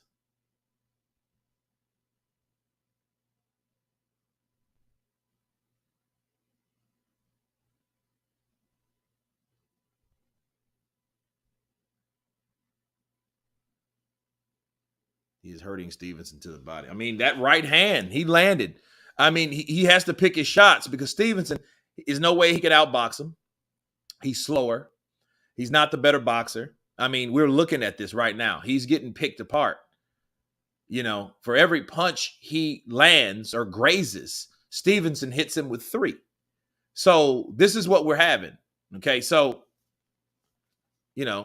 Valdez just have to work his jab and not be weary of that left.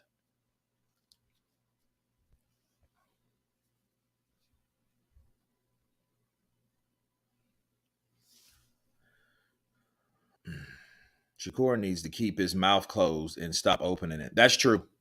That's a bad habit, Psycho Crusher. Jaime Munguia does that same shit and it kills me. I'm like, yo, stop doing that. You're going to get your fucking jaw broke. You better ask Victor Ortiz. That's what happened to him. Josecito Lopez broke his jaw because his mouth was hanging wide open. You know what I mean? Like he was fucking retarded or something, drunkard or something. You know what I mean? Like, yo, what are you doing? Loma beat Shakur. That would be a hell of a fight to see. I would like to see that fight because Shakur, I seen him spar. Shakur, was it Shakur and Devin Haney? I believe. Man, I mean, classic stuff, bro. Classic stuff. Valdez's arm is way too short. I'm surprised like Canelo and all those guys are not there. Good looping left to the body. Good jab by Valdez. Good jab by Valdez. He misses with that looping right to the body. 1-2 lands for Shakur Stevenson. And Valdez, he has to come. He has to cut the ring off. He can't let Shakur run around like that. Good right lands. He's trying to land with everything. Another straight right. He's trying to get in there, throw it up straight right. And he's trying to get up under Shakur Stevenson. Good jab by Shakur. He comes back.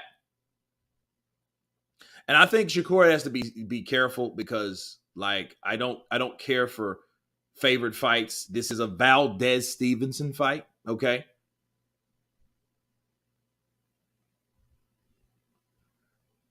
Okay, yeah, that was a sneaky move by Valdez. Hold his damn right jab because he know he was going to get off. You see Stevenson tried to get out of it. Good jab by Stevenson.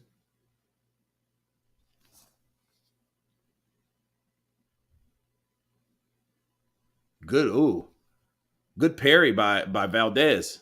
Valdez parried that jab.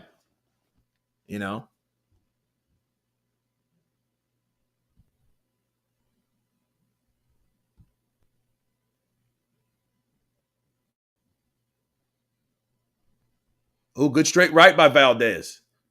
Valdez is trying to snap that quick right hand out there under the peekaboo style. Just snap it out there.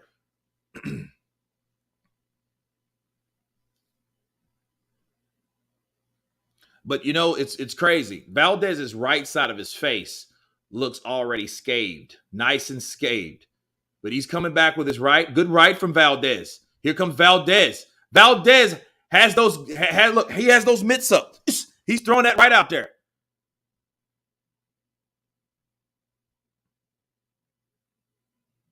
I think Stevenson is looking too long.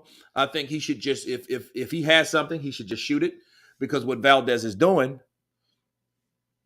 Valdez is shielding himself like a Spartan and he's getting close enough to strike. You know, something like a poor man's Tyson almost. Good defense by Stevenson because Valdez was trying to come in and capitalize with a good left hook. Oh, that was low. Stevenson went low with a low blow. Lex Gaming, YouTube. What's up, brother? Counterpunch to you. Yeah, those feints were good. You know, that's some classic Canelo shit again. Classic Canelo shit. So it is what it is. Yeah, good round for Valdez. Black Dev 417. Impoverished man's Tyson. Exactly. Exactly.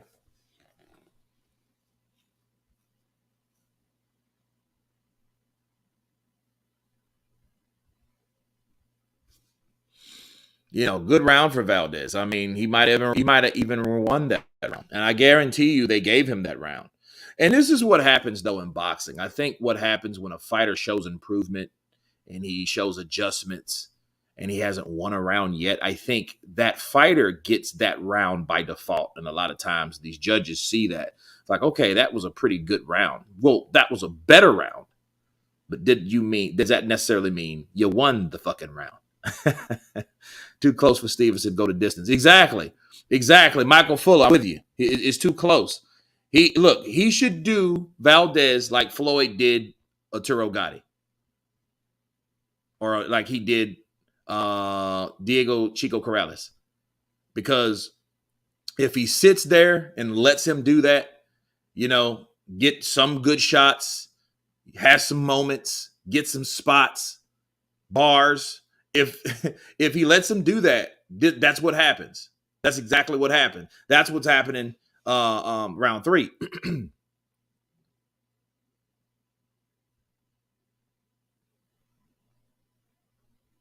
Because one thing about Valdez does have the ability, and I've seen it in the Conceição fight. I don't think he won that fight, but he has the ability to push forward. You know, he does have heart. Ooh, good right hook. Good right hook by Shakur Stevenson.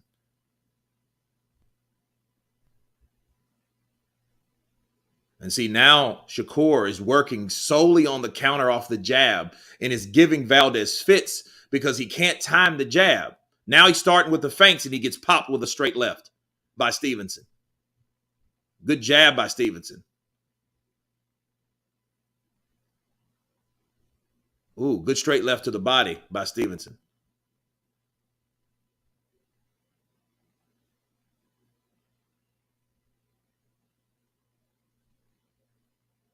Now Valdez turns up the pressure, okay? He turns up the pressure and goes down to that body. That's what he should always do. Now, I don't see him landing anything like looping in large upstairs. I just, Stevenson's too sound for that. You see him go for that left hook. He went for that left hook. He slips up under that.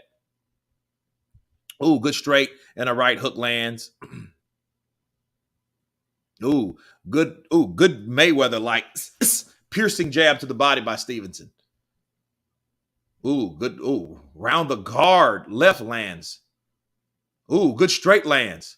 Stevenson looks like he's coming on. He's like, hey, I'm going to make you pay for that shit you tried, bud. And Stevenson is controlling this fight, and it's easy. It's easy to score. And see, Kenny Bayless is like, he doesn't like the idea of Stevenson measuring Valdez. You know, But what he's doing, he's just keeping that jab in his face, and and what happens when you do that too long, you get the impression, the gesture that, hey, you're measuring just to throw your own punch. You can't do that in boxing. Okay. You can't just stick your arm out there. It's a pugilistic sport. But Shakur is not really doing that. That left hurt Valdez. He kind of shook his head. Yeah, he didn't like that left, and he's like, what the hell is Kenny doing? Kenny, listen, Kenny is a kind of fighter, referee, that he sometime over officiates. He does things too much. Shakur needs to stay out of the corner and the ropes. Ring generalship is going to key for both fighters. Stevenson needs to bring that left up the middle with a left uppercut. Valdez is ducking under the left hook and the straight left. If Shakur has a lead left uppercut, this is over. Yeah, but we'll see.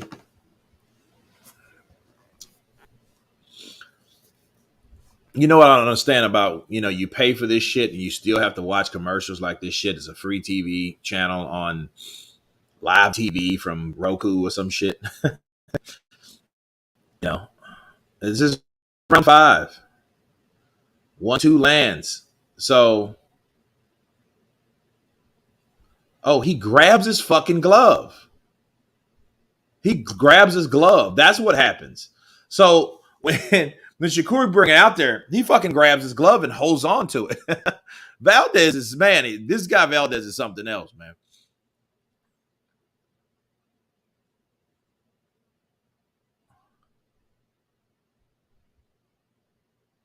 Ooh, there you go. Right uppercut. Ooh, good straight right by Valdez. And that's Valdez's plan. And Andre has it 38-38. I'm like, okay, where the hell you get that from? Because I couldn't give Valdez the last round. Not for a fury he did from inside the round.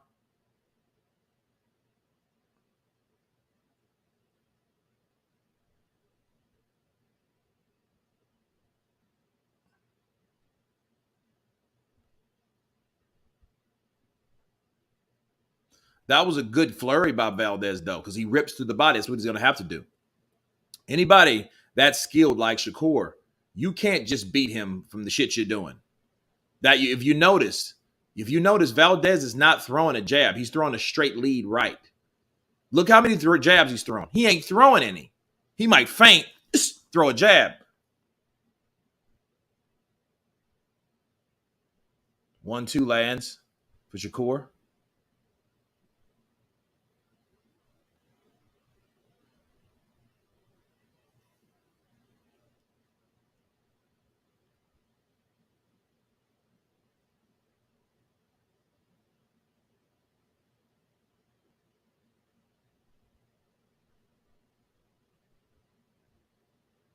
Ooh, good left uppercut by Shakur Stevenson. See, Kenny's watching that measuring stick, that measuring hand. See, Valdez wants to rip shots to the body, which is a good idea. That's what he's going to have to do. He's going to have to throw that right, that straight right. He's going to have to throw it, and it's working. He's catching Shakur with it. And with Shakur leaving his fucking mouth open, that's not a good idea. Good straight left from Shakur. He landed that in between those shots. And, that's always been a problem with Shakur, though. A question is, hey, how good is your punches, really? And now Shakur's coming on. He's coming on strong now. Okay, they started the fucking commercial before the round was over. Like, what the? Every stumble has to be an uppercut. It's right there. Cactus, this is going in round 6. Valdez is cut under his right eye. All right.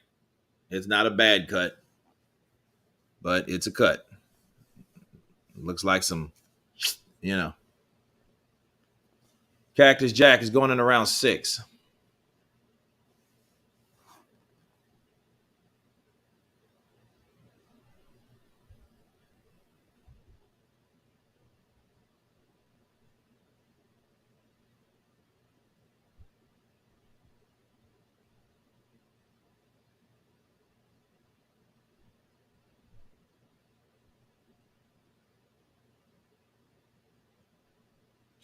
Liberty Mutual fucking commercials. Great.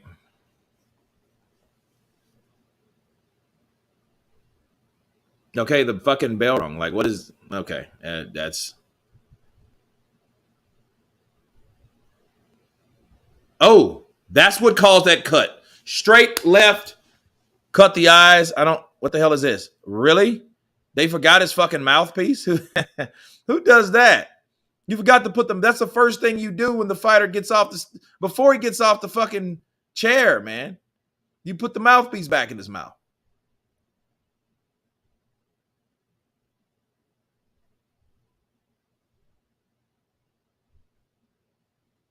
Oh, down he goes.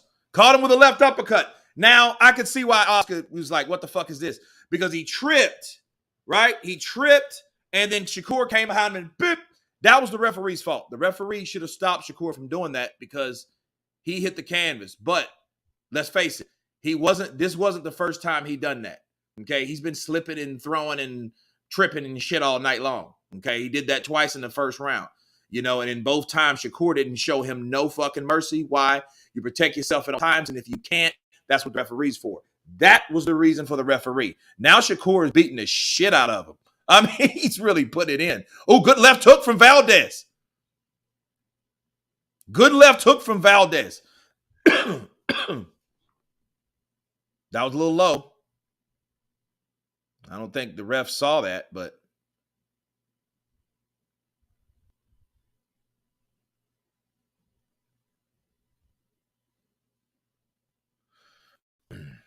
yeah, I figured this fight. Here's the thing.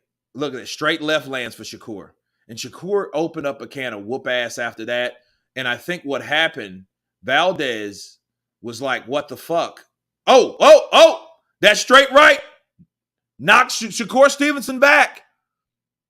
See, Oscar was playing possum. Good straight right from Oscar. Straight left lands for Shakur, though, to the body.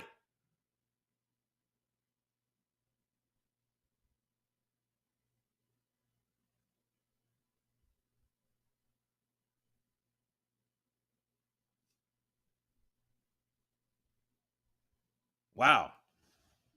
Shakur's on bumpers. Oh, good straight right. See that mouth wide the fuck open? That would be a target for me.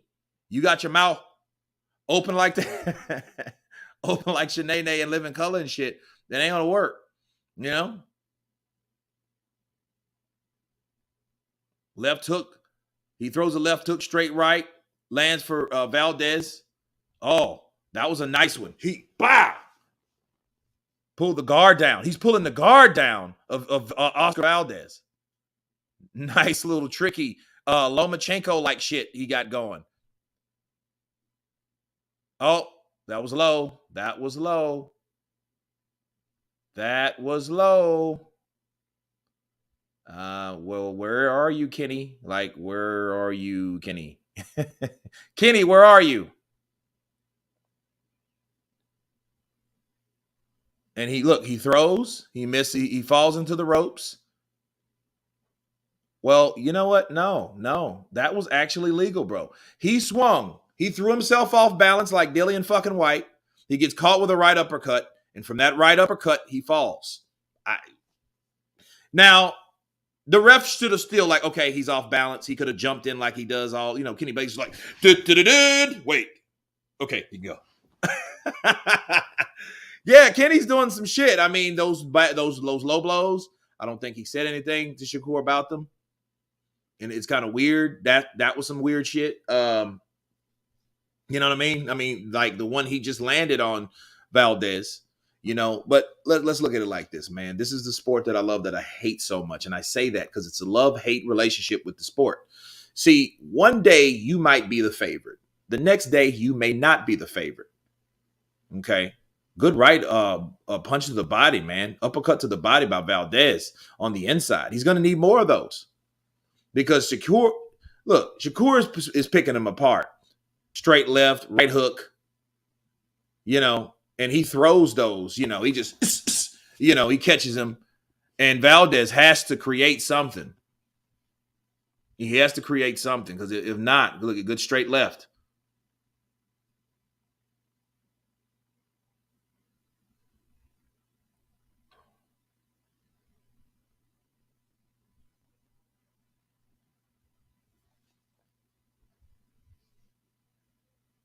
Ooh, good right uppercut.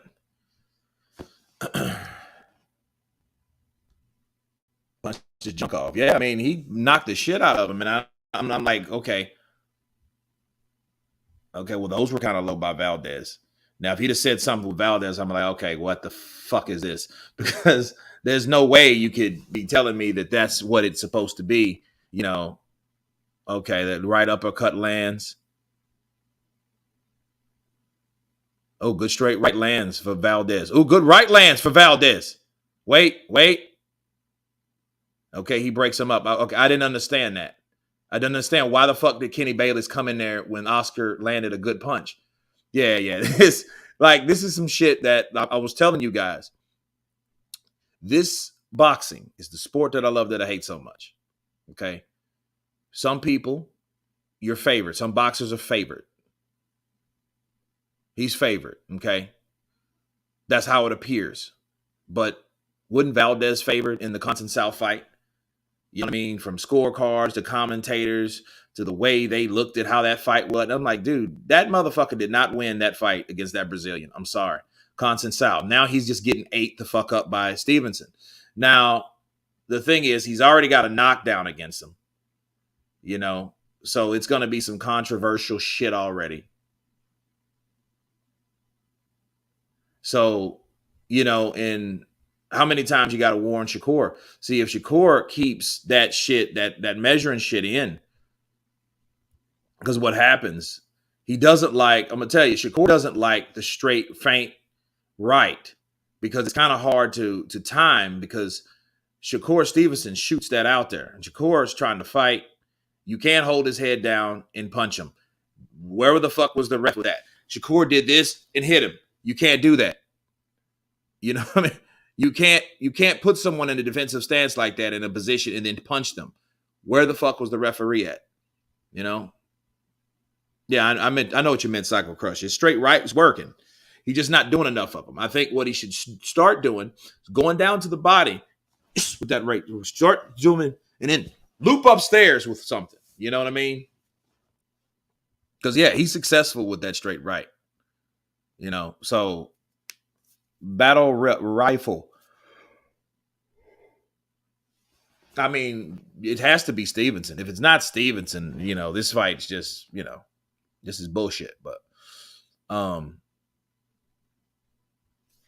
Valdez is going all he can, but it ain't enough. I mean, I didn't see him beating Stevenson anyway. It's just the pedigree, the style, the fucking speed, you know? So, you know, like, but yeah, they got too much going on with the commercials and shit on ESPN Plus. I'm not impressed with that shit, you know? You know what I mean? I know it's good straight right by Valdez. And I think as soon, like, see here, good right uppercut by Valdez.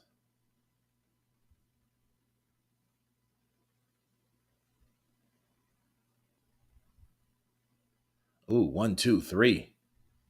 Ooh, good left to the body.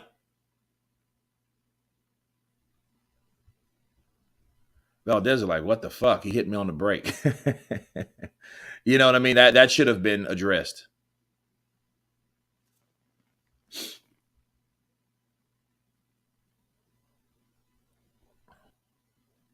See, Valdez wants a dirty fight. And he needs one. And he needs a fight like that.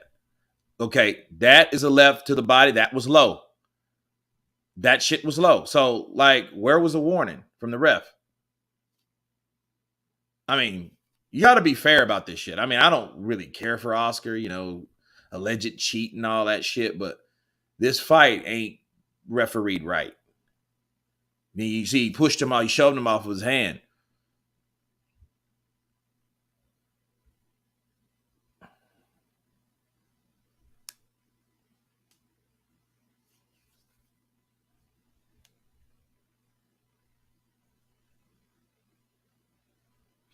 And see, Valdez is a hooker. You know, don't let him catch you with a hooking shot. And see, that could change everything. You know? Good straight right lands. That straight right. You know, but it's right. He does have these short dinosaur arms. That right lands again. But here's the thing.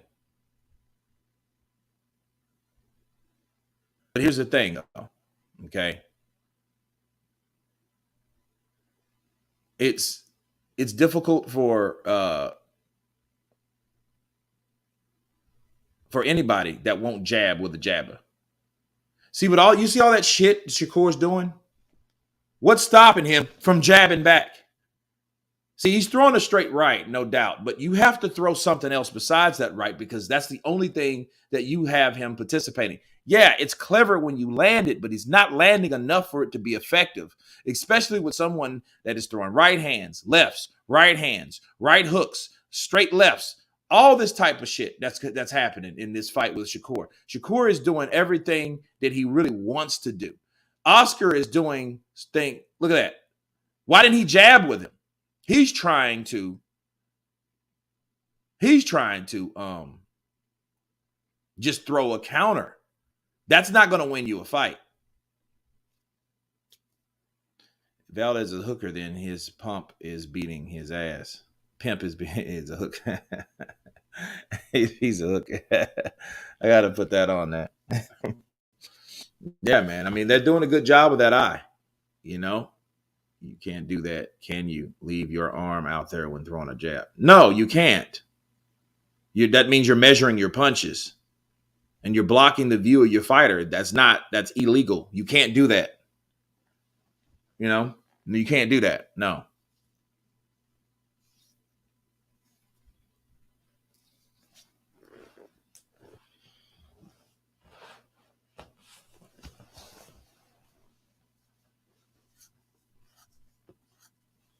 Eddie Reynoso is like, he's stopping him with his foot coming. Canelo's looking disappointed. Oh, there's Canelo. I was like, dude, he got to be here for this shit.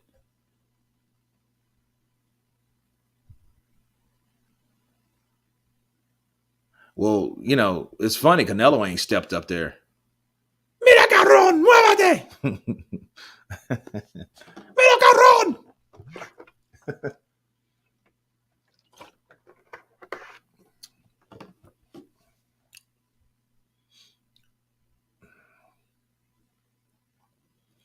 Good right. Ooh, good right.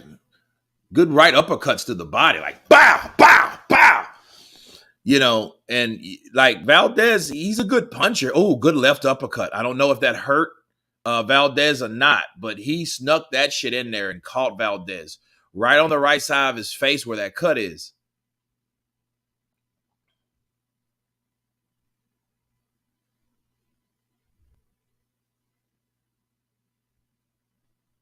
But look at the numbers though. The numbers don't lie. Look at that shit. 170 to 115. It's crazy. Well, Kenny Bayless, I mean, look, he's gonna have to. Yeah, this shit's more like this is similar to a Mayweather Gotti. It ain't that bad of a fight, but because Gotti and Floyd was terrible. I don't even like watching that fight. Too much of a stationary target. Yeah. He doesn't know what to do. I mean, all that speed. Good right, though. See, the right will help him. He needs to add a jab to that. He's not jabbing. He's just throwing. He gets caught with a straight left. Boom, on the right. He could have came back with a jab. Look how many times you don't see him throwing a jab ever. Come on. See, he's just throwing a right. He's almost like a right-handed fighter at this point. But then he throws a left. And it's like, okay, what are you doing?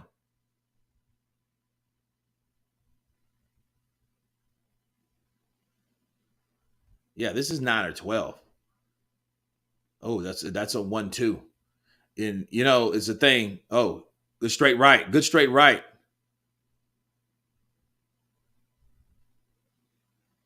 Yeah. Fucking Canelo's back there looking pissed. He's looking pissed off. Oh, right to the body by Valdez. They trade punches. Valdez lands a right, but he gets caught with a left from Stevenson.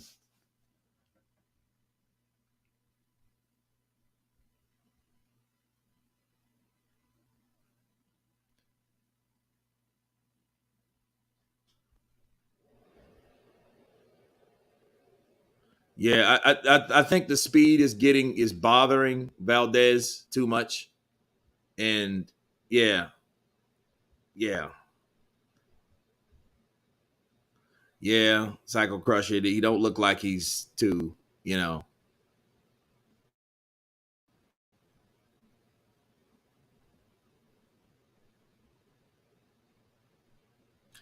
And Valdez really looked like he was bothered by that cheating shit, didn't he? He left that interview because he started to break down. I mean, but then look, man, Canelo, a lot of fighters, bro. Dillian White, Big Baby, Roy Jones, Sugar Shane, Fernando Vargas. I mean, the list goes on and on. I mean, like, dude, the biggest fucking guy in the sport of boxing tested positive for clenbuterol, not clenbuterol, but clenbuterol, yeah. So it is what it is. Now the championship rounds officially begin, and I have it a shutout. Like the beginning rounds. Like it's okay.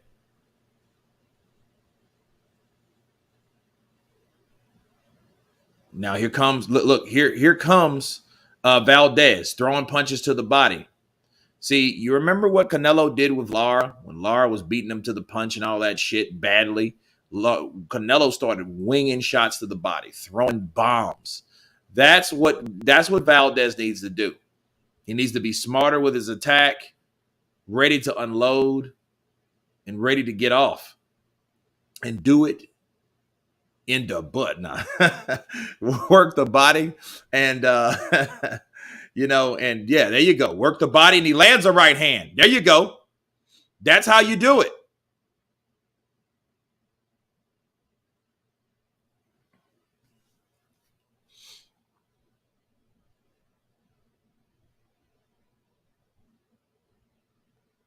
Oh, good body punching by Valdez, though.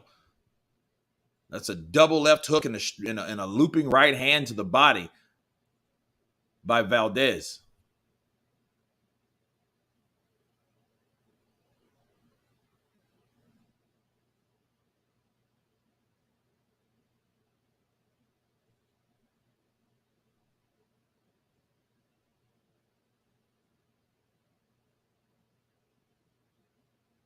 Straight left lands.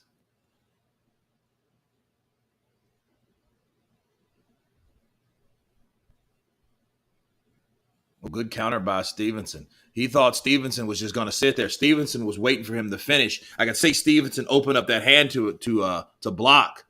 Straight right. Valdez is actually doing good in this round.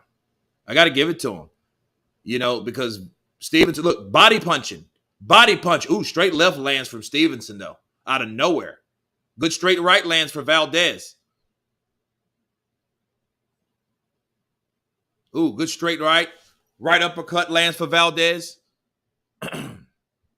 I think Stevenson has to pick it up because if he lets these rounds get close in the momentum, oh, 1, 2, 3 from Stevenson. Stevenson needs to unload, though. I think he needs to throw a 1, 2, 3, 4, 5, 6 punch combination on Valdez. Because, see, Valdez is now doing what he knows, working the body. He should have been doing that anyway. 1, 2, 3, 4. And he's getting peppered by the jab, which, see, is the thing.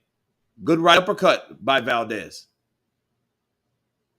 The referee needs to get the fuck out of there. He did not need to do that. Like, some of these referees don't understand refereeing. Punch to get out. You know what I mean? If you're in the clinch, there's no need. Unless these guys are locked the fuck up like pit bulls. That's when you come in and you separate them. But this guy, what he's doing is, anytime they get close to each other, and then they have all the opportunity. Valdez could probably rip a shot to the uppercut, go downstairs, right uppercut, whatever. Stevenson can do the same. Stick a right uppercut, right hand, no. Here comes fucking break. Get the fuck out of here, man. What are you doing? Heard right hand is landing on command almost. Valdez right hand. Well, look at the faces of each guy. This is round 11, people. This shit's gonna go 11 rounds. I mean 12 rounds. Tell Valdez, you're embarrassing my peekaboo style, man. You ain't doing that shit right, man. You ain't using the jab. You jab to get in, nigga. This motherfucker ain't using the jab. He's just using his dick hand. What? He's just using his dick hand. We'll go straight left lands.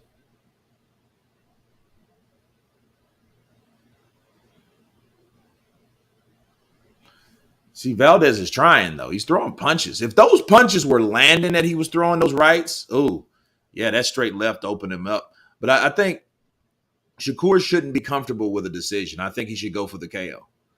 Because, I mean, Valdez is busted up enough. He's been hit enough. He still has, he still can punch. He still wants to win. It's just he doesn't have what it takes. He's not fast enough. He's not using his fucking jab. He's throwing hooks and punches and, but his jab is not there. Like, where the fuck did his jab go? Who did you think you were fighting? Another Mexican? What do you think this was?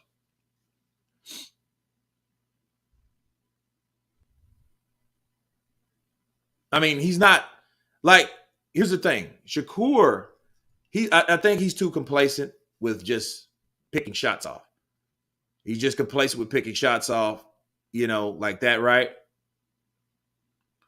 He needs to come in. He needs to come further in and look, pick them apart. Open up. There you go. 1, 2, 3 for Stevenson. He said, I'm warning you. One more fucking time of that stiff arm and shit, and I'm going to get you. Dude, it's 11 rounds. You've been warning him all fucking night long. Now Valdez should come on strong. He should come in.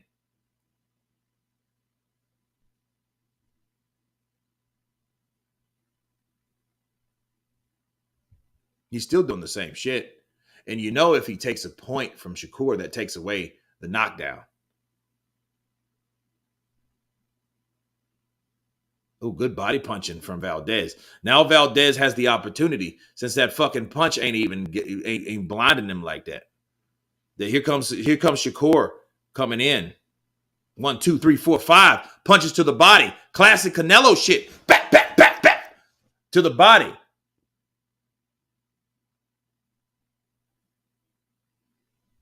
Good right uppercut on the inside. That's what Valdez is supposed to be doing. He's doing a good job on the inside. He just needs to do more of them. But get this. If you got a referee that won't let you guys square up, and fight in the trenches, he's not going to get off. See, this referee, okay, he's refereeing to allow Shakur to get the most advantages, and that's easy to do. He knows Shakur is faster, quicker, better boxer. Fine. But he also knows that he can't allow that type of fight to take place. See, Kenny Bayless knows that. He knows, like, look, if I let them fight in the pocket, Valdez could catch Shakur with something eventually, and he's not going to allow that to happen. Yeah, this bullshit is in. The bullshit is in. Don't get me wrong, Shakur is beating him.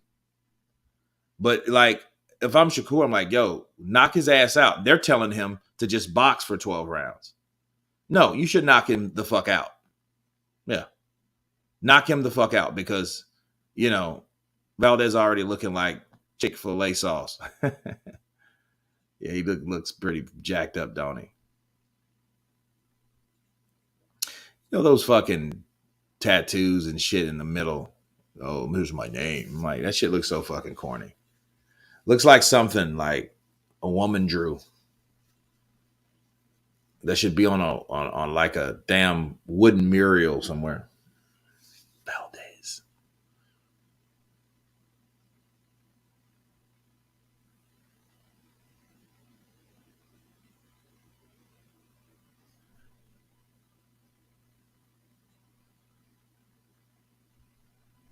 See, that's why Shakur doesn't like that. That's why he likes to keep that punch out there, because no, keep going, because, dude, you hit him to the balls a lot. He's just not calling ball shots today. Kenny Bayless is taking ball shots. He's calling off ball shots today. So that's what we got. That's what we got here.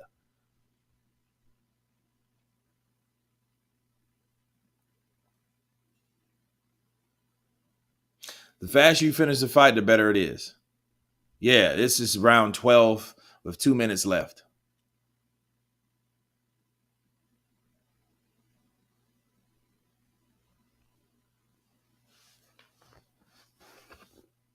Look straight right.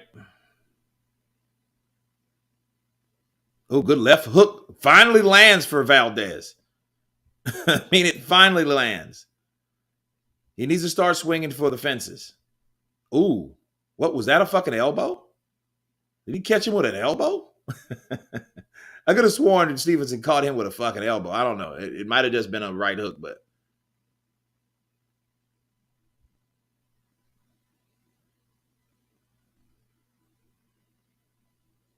Okay, there he is. Straight left. Lands. Let's finish the show, Shakur. Take him out. Take this fucking guy out. Take him out.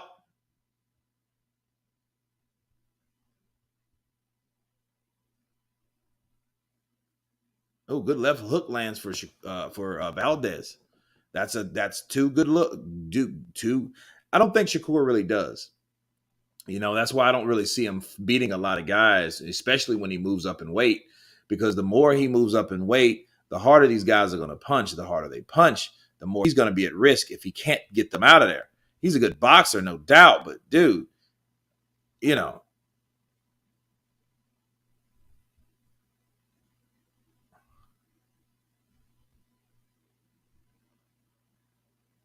17 seconds left, guys. This shit's going to go the distance, and he's looking at this clock. He's doing some Mayweather shit. He's running around. Don't do that. That's bullshit. What are you running from? That's fucking bullshit. Yo, look, that type of shit is like, that kills me. Like, why in the fuck would you look at the score? It's almost like I'm doing a good job and I don't want to fuck it up. Like, fuck that. This was bullshit. Look, this fight was something like garbage to me because he fucked it up the last 17 minutes. Give a guy the opportunity. Fight the guy the duration of the fight. Don't be a bitch and run around the ring. That's what motherfuckers do. I'm celebrating. Yeah. No, he's not a finisher. Yeah, he's not. Renee, he's not a finisher. He doesn't have the punching power. Maybe he's still kind of too much like an amateur, maybe. Is it safe to say? But that shit he pulled, no, I don't like that one bit. I don't like that shit one bit. You know what I mean? Like, don't, like, that's not cool. He's taking an unnecessary victory lap. Yeah, he doesn't have to do that. Fight this guy, give this guy what you gave him. You're just running around. What the fuck is that? That's just showing. I showed you guys a 12-round boxing match. Ha ha, see me. No. I was not impressed by that shit. I frown on that. Okay? I frown on that shit. Okay? That's what I do. I frown on it.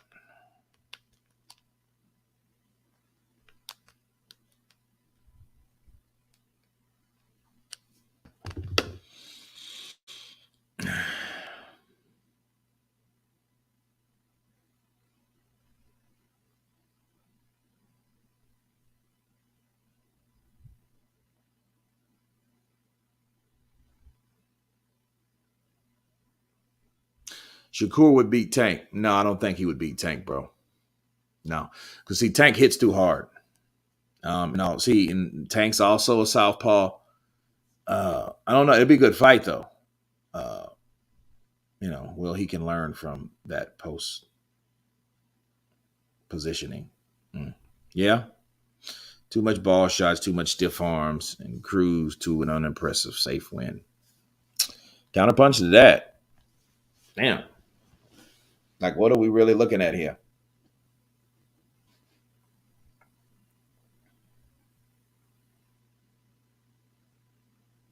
What are we really looking at? That's all I got to say. It's crazy.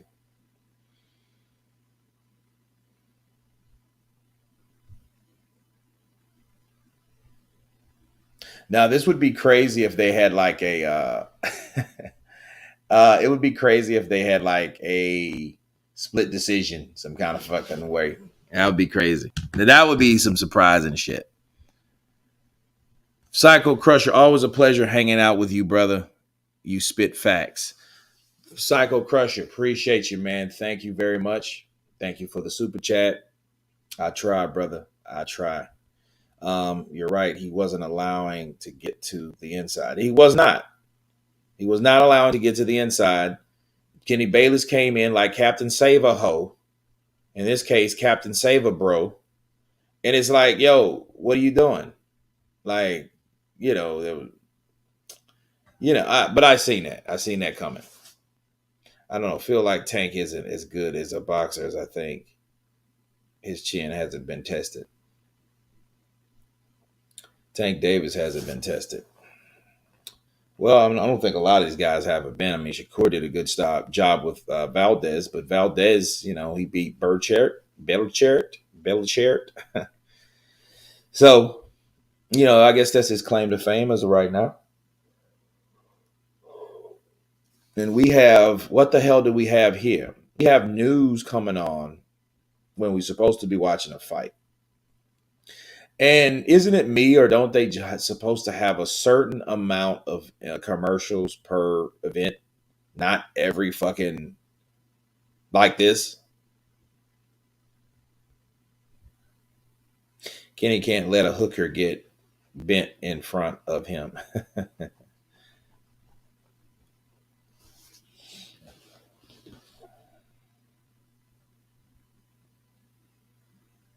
Well, let's see where we're at, guys.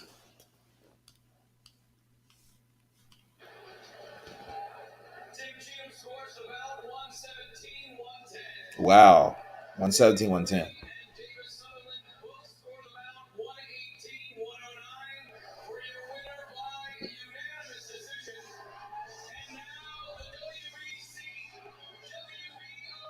Wow.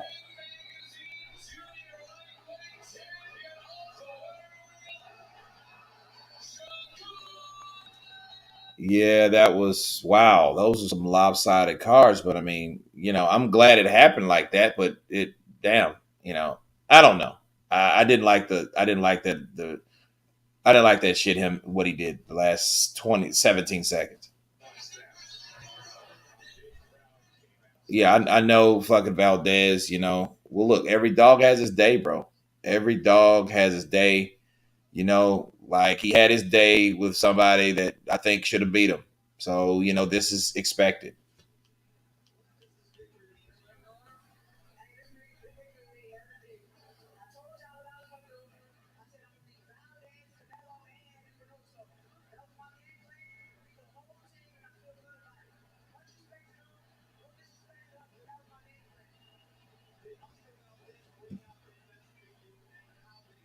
Renee Padilla.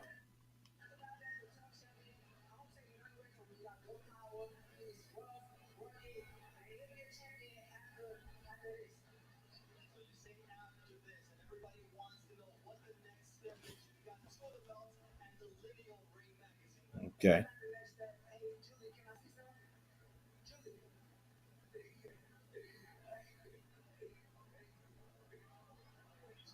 What is he doing?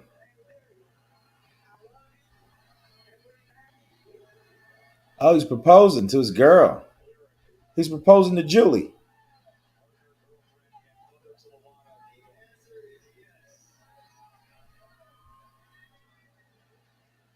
Wow. That's one hell of a way to do it if you win those belts. Wow. Hey, man. Everybody needs love, man. Boxers need love too. That's cool.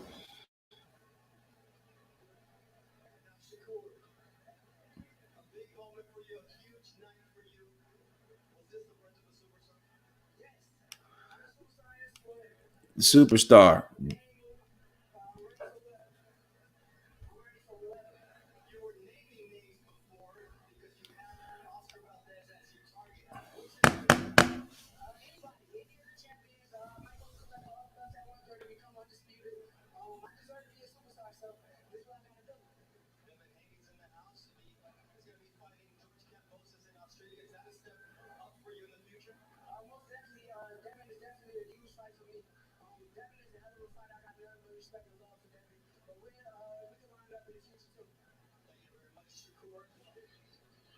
Let's see what Valdez has to say. Oh, we got Terrence Bud Crawford over there, guys.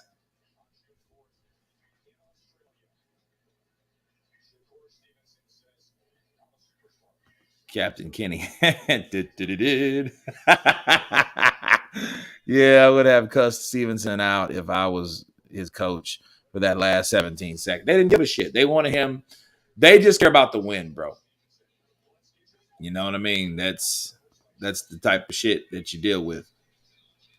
You know, where the hell is Valdez? I don't. You know what? I think Valdez walked out. I think he said, "Fuck it." You know what I mean? I think that's what he happened because I mean, normally that's what you would see.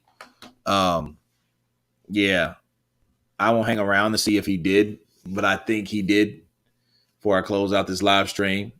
But I do want to see his intake. I want to see how he felt about a lot of shit because there was some shit going on. It definitely wasn't favored for him to win or any type of stuff like that. That fight was managed away for Shakur Stevenson to be victorious. Go is victorious. I mean, let's see if he comes back. Let's see. See, we're going back to Sports Center now. I'm like, okay, well, damn. I guess Oscar just left. So we'll see if that's going to be the case. Yeah, I think that's over with. It's crazy. Owen Bradley, what's up, brother? Counterpunch to you. Yeah, they're bullshitting. So I got to run the videos on this, guys.